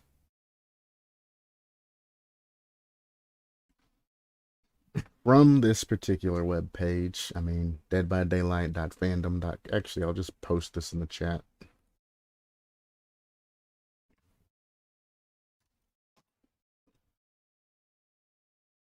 This is going through Restream, which is also going through Discord, Twitch, and YouTube. So when you click on it, it's probably going to say something about a phishing site or something like that. Keep in mind. But refresh that to pull that back up. But keep in mind, you can also just search this. Just type in Survivor tips and tricks, and it'll pop it up. It goes over stealth, scratch marks, loud noise, notification, blood stains, crows, failed skill checks, etc., etc. So, what I'm actually going to do is I'll go over that tomorrow. Right now, I'm going to go edit this video. And I'm going to name this Dead by Daylight Scrub Tips and Tricks Review, then Creations. We're going to take out the creations part because I don't think I'm going to do any type of creations. And we're going to name this DBD Scrub Tips and Tricks Review, because that was a scrub website and those tips and tricks weren't that great. We're going to go back in here. I need to move my chat out of the way. Save this to bookmark bar. And then tomorrow we will go over the particulars on the actual Survivor's Tips and Trick website. It's fairly long and goes through majority of the things that you need to learn about. Just by glancing, it might not go over loops and things like that, but this is a comprehensive guide that explains most of the things you need to learn about. So, scrub guide, I went over today. Tomorrow, I'm going to start a comprehensive guide that's made by the fans for the fans, and we'll go through that. I'm not even going to be saying much when it comes to this. This website is just that good. I'm just going to be commenting saying, you know, yes, this is good. Yes, you can do it this way, things like that. You're not going to hear me talk as much as I did on that other one, because half of the things he said were just wrong or left to interpretation and can be interpreted the wrong way. So I had to fill things in. Creation-wise, unfortunately, there isn't much. I've already went over his lyric concept, so he edited something. The rest of this, I mean, you know, there's not a lot of ideas. There's Boon Totem ideas, things here or there. Something like this, new survivor ideas. Keep in mind that half of these aren't that long. Snowman gets in the holiday spirit. You know, it's not actual post on killers, so there's not a lot of content here at the moment. So, yeah. And then we're back to this. Nothing's been pushed down to the second list, so I don't really need to go over anything today, or I'm going to run out of content, especially from around Christmas. I need to kind of build up a stockpile so I have something to go off of when people aren't making concepts on Christmas. Surprised I ain't seen a Scrooge or Grinch concept yet, to be honest with you. But, thank you anybody that stopped by, listened to me ramble for a long amount of time. These are just a very, very scrubbish tricks and tips video. You don't necessarily have to follow this. I just went through and corrected one person's Dead by Daylight guide and pointed out any consistencies that were occurring. Tomorrow we're going to go even farther in. I mean, this took like 3.5 hours because I went on different tangents about Rocket League and things like that. I also wanted to add a little bit of Rocket League in here too, because I probably won't be playing Rocket League on stream, so this is kind of Rocket League content as well. So that gets two with one stone. I technically have another half hour before I need to start on Splinter Cell, so I could jump back on the Rocket League train towards the end. So anybody that's here for Dead by Daylight and only Dead by Daylight content, your contract has been fulfilled. I'm gonna start talking about other games and other things now because I can.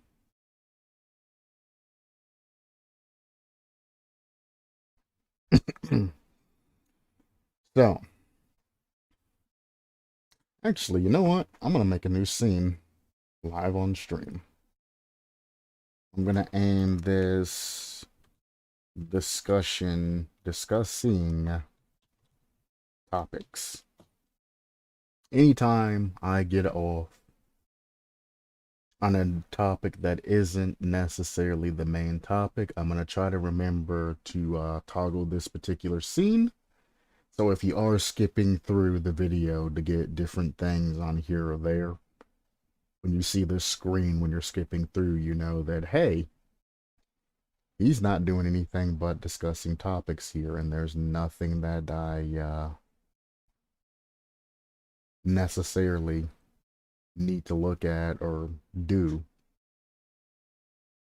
So I'm gonna go ahead and well, it's just gonna be a blank screen for you at this moment, so I guess I can pop up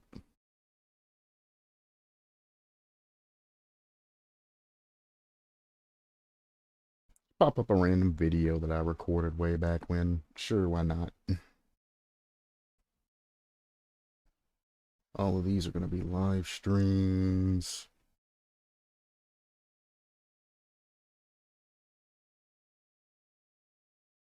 I'm trying to look at something that I haven't. Cortana, please. These are shorts.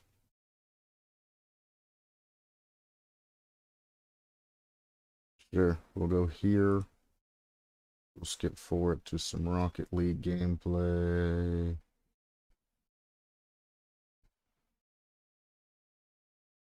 As I set this scene up, you at least have something to look at in your presence. Don't talk about that, Miss Double Touch. We don't talk about those.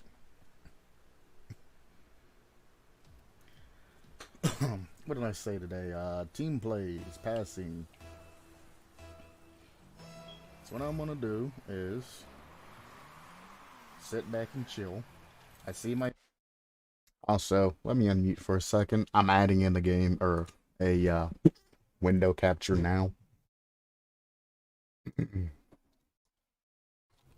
So give me a moment. You'll be able to see everything. In a second. In a second. In a second. In a second. Do do do do do do do do do do do do. There we go.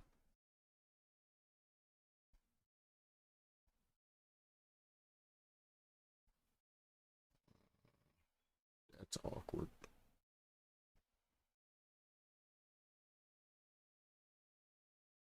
You're telling me I have to full screen this in order for it to work. That's if I do it theater mode.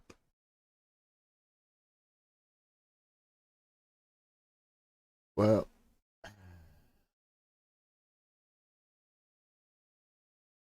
oh, I know what I can do. I can do a website capture. I can capture the particular video. Copy this. Got this. We want to do a browser source. Hit OK. We want to take the URL, which is that particular video, and bang.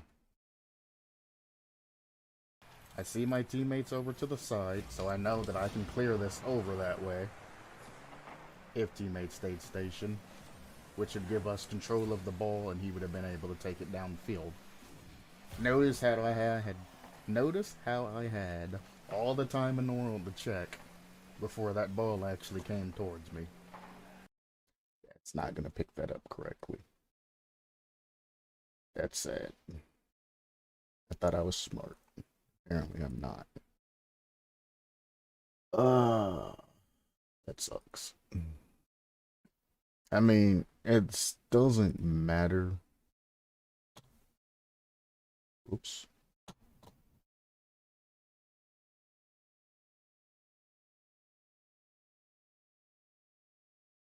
Definitely want theater mode.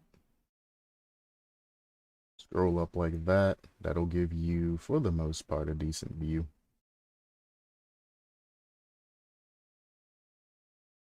There we go.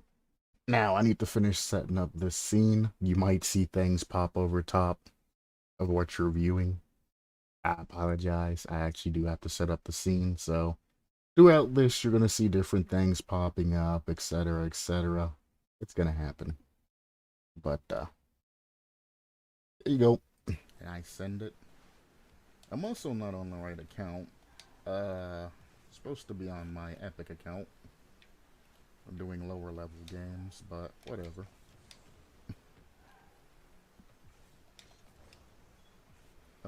Should I switch?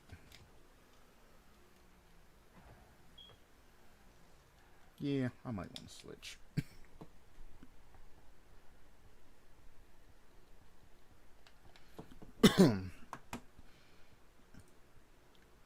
Reason being,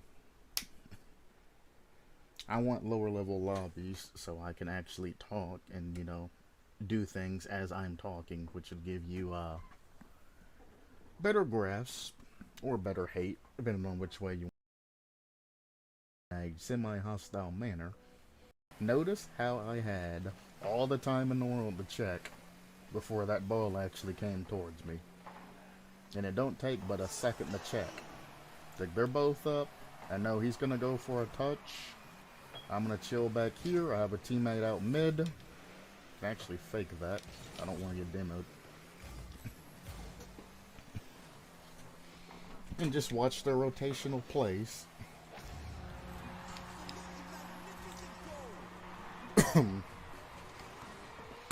Now, in this particular moment, because the opponent came out of goal and basically left his position, I knew I could go up to midfield because I know the ball wasn't going to get blasted back towards my goal. Remember what I said earlier about fake that? Turning back towards goal after getting boost. Not only did I bait him in to get the boost and then took it from him, leaving him on our side of the field, I also was able to do any types of saves or anything like that. Hit it up for a pass. Hope teammates are there. He is. Not a terribly strong shot, but we can play that. He missed, but I'm already pointed backwards, expecting it. I'm just going to keep stalling.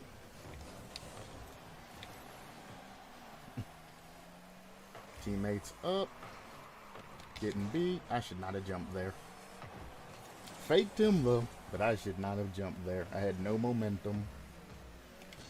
I'm going to hit it to the side here, pass it to teammate. Try to pinch it forward so it doesn't go off that side wall. I stole teammate's boost. He probably wasn't even aware that I was there. I'm going to hit it to this teammate. Hopefully one of them can get a touch across. Both of them are going for a play. I'm just going to chill back and stall the ball so they can get back. He went for a demo, which is great. Teammate got beat. He's going to touch it. I'm here. He's there too. Should have checked behind me. That's my fault there.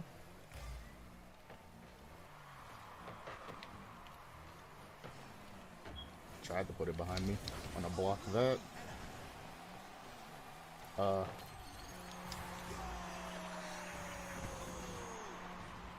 Things happen. Whoops.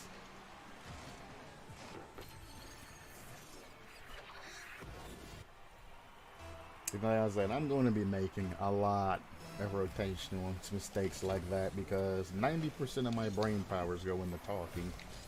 Once I get used to it, I'll be able to explain things more clearly and at more speed. But until then, nice pass. I'm going to hit it to the side so a teammate can get back to it if need be. He's going to pass it off wall.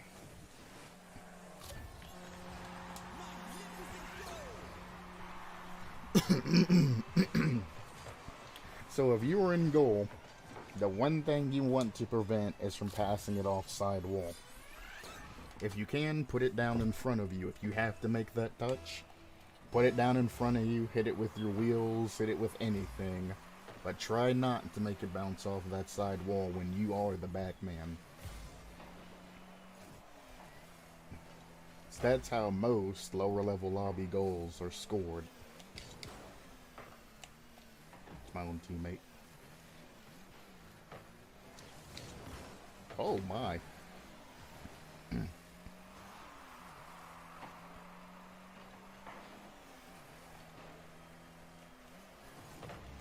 Nice. I'm gonna block. Hopefully teammate goes for it, passes it back to me. He's gonna hit it over to me, hopefully. Good enough. Teammate sends it. Before I even challenge this, I'm gonna see where my teammates are and make sure I have enough room to go up. Again, I see a teammate to the left. I'm gonna try to put it to the left to where he can get a hold of it. It gets past him. This teammate's gonna hit it cross, try to chase it. It doesn't work out. I'm here for a save. I know both my teammates are up, so I'm just gonna kind of chill and see what I can do in this particular situation. I know teammates cross. I'm gonna try to touch it twice, if possible, to keep them from touching it and getting control. It's open. He should have a free goal.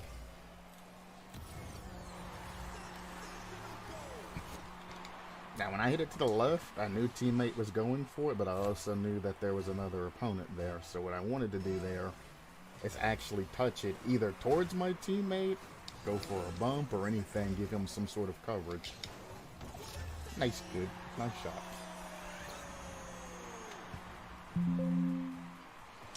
So, that's just unfortunate. I could have stopped that by challenging earlier. But talking and playing is hard, man. I'm barely speaking coherent English. He's gonna go up, probably hit it out, try to get around him. I'm here for a shot. I should go early, but I don't need to because he's out of position. If he would have picked up any type of defensive position here instead of going wide and coming back through, he could have saved that because I was slow to that. As soon as he did that wide turn, he completely put himself out of a savable position.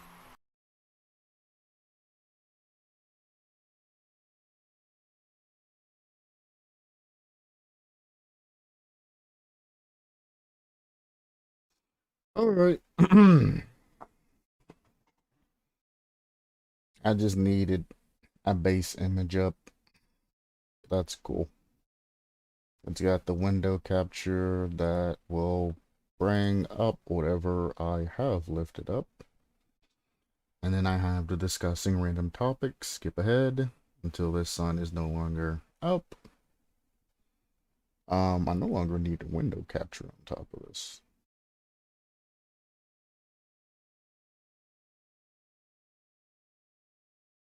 Unlock that. I can make this a little bit bigger.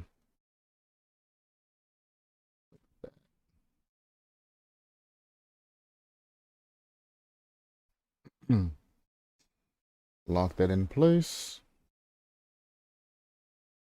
Window capture, I guess it doesn't even matter.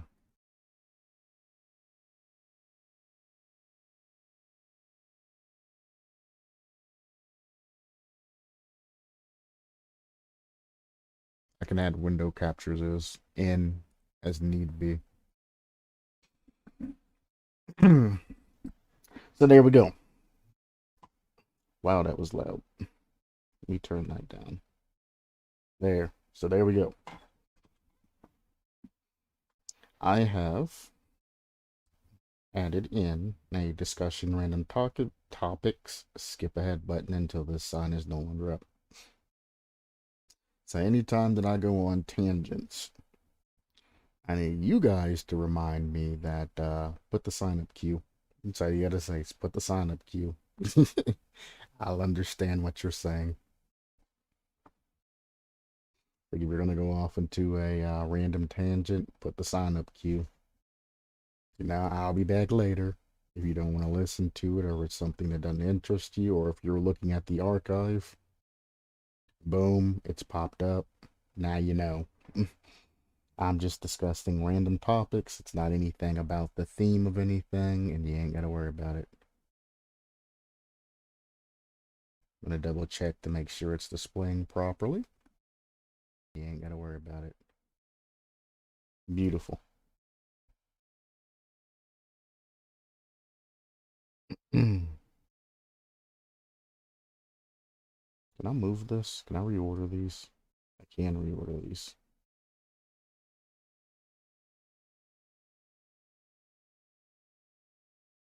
There. Now, whoops. I can go over talks about Rocket Leagues and things like that. I don't even remember doing that, but well, I mean, I remember doing the live stream, but that was back when I was learning how to talk and play at the same time. It's good advice, don't get me wrong, but it was very scuff play because, well, it's hard to save a ball and talk about how you're going to save the ball at the same time. Especially when you're the type of unorthodox player like I am, trying to explain my unorthodox methods take longer than just saying, "Oh, I'm just going to pass it center." Like, no, I'm going to pinch it with a particular opponent and pass the ball center. And I've tried to explain, regularly and just say, well, I'm just going to pass the ball center and it'll go to my teammate. And people are like, no, you're going to lose control of the ball and it's going to just haphazardly go to center. It's not an actual pass. You just got lucky. And it's like, no, that's my play style. I've practiced pinches and everything like that, Rocket League style. And I can pass it to you cross field using my opponent's car. Or if an opponent's coming aggressively towards it, I'll just move out of the way and make the opponent hit the ball to my teammate that's sitting in goal so they can just get an easy snipe shot or redirect shot right into their goal. It works out very well because I'm over on generally the right side of the wall and I can see the entire field. And if I see that they're not in a usable position to actually go back in the goal, let the ball go through.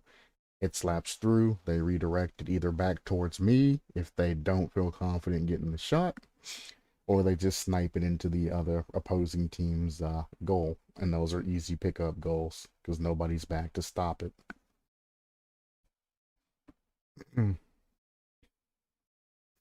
But anyway, the only reason I delayed this stream is to make this discussing random topic skip ahead, son.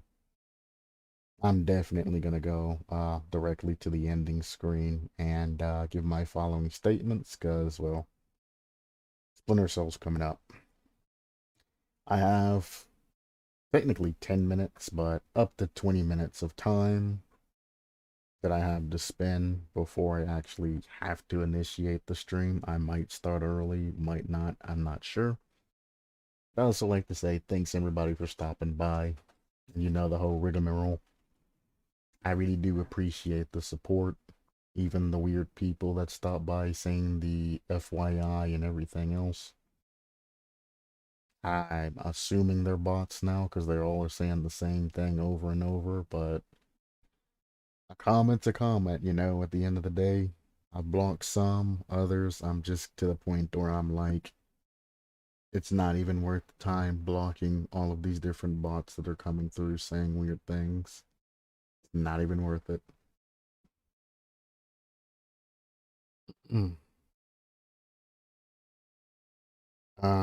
Again, I have chat permanently attached to stream.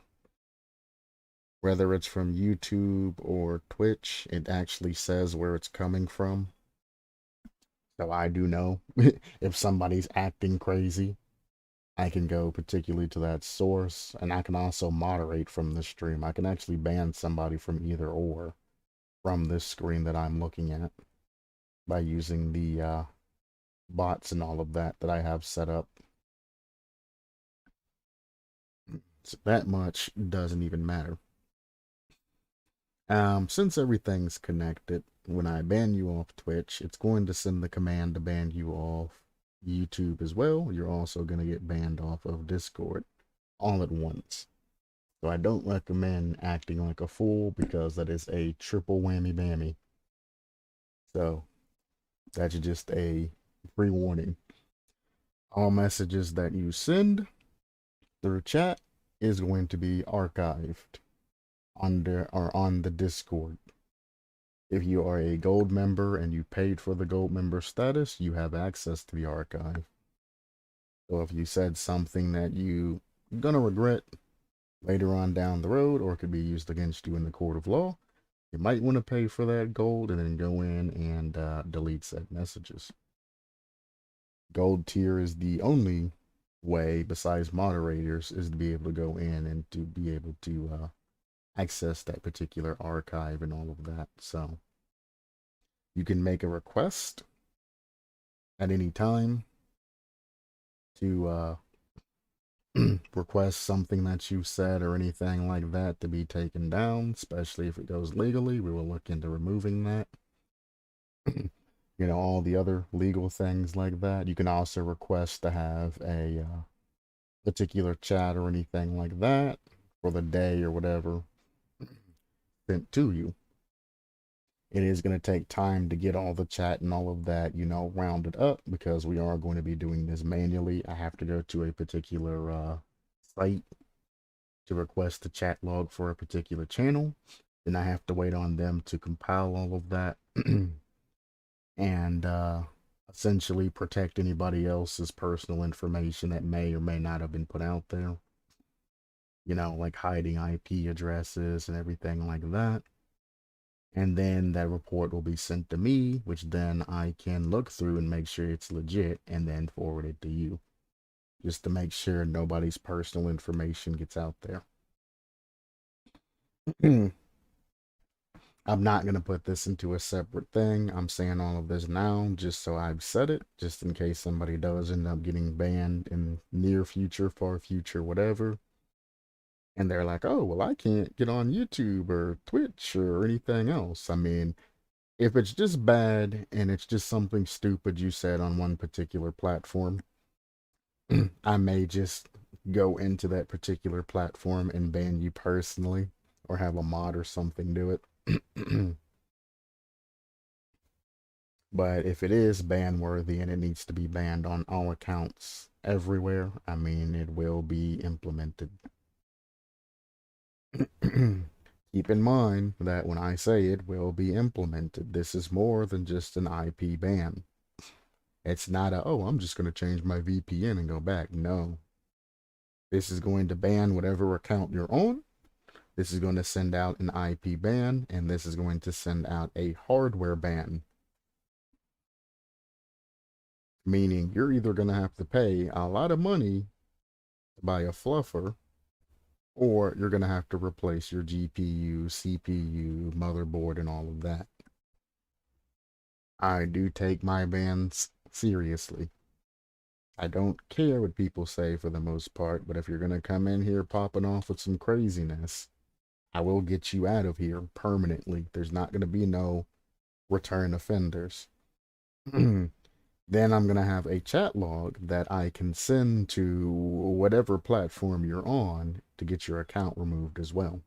Like I said, when I ban people, I go all the way, because typically the people that need to be banned need to be banned. Like, they don't need to be on the particular website any longer. And like I said, I will forward the hardware ban and everything else to every other company that I'm sending this out to. And if they deem it worthy enough, they might permanently ban you as well. So you might lose I get a ban straight from Google and not be able to use anything Google wise anymore. Nothing Twitch wise, and if you do something in game that's just that heinous, Steam or any other types of things might ban you off of their sites as well. You might just be completely erased. So keep in mind, I figured I would go over all of this so that I have another 2.5 minutes on stream. I'm just kind of filling the gaps to make sure I get that time in. And after that, I'm going to take about a 10-ish minute break, bathroom, water, all of that good jazz. Maybe turn on the fan a little bit and let the room cool down. Things you do to get ready for a longer stream. And I'm going to hop directly back into Splinter Cell Double Agent.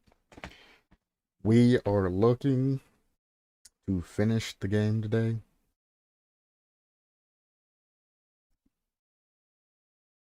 So I'm going through, I'm going to try to get done as much today. It's going to end up being, well, we might not. If I spend an hour and a half per mission, and there's like 3 or 4 missions left, I think there were 3 last time, that's going to be a significant chunk of time. So I might not be able to finish it all today, but if I finish this next mission coming up, which I actually vaguely remember, it's not a very long mission though, but it is interesting. But if I finish that off and the rest of the other things and I get back to the JBA displace, the last particular time you go to that particular mission, I'll go ahead and finish the game because there's just one short mission after it. It all depends on how long it takes me to finish these missions, and I know I can finish the mission very, very, very quickly like the rest of them if need be, but I don't want to force myself to push because of time constraints. I want to sit down and take my time and make the obvious mistakes and all of that instead of go off of previous knowledge.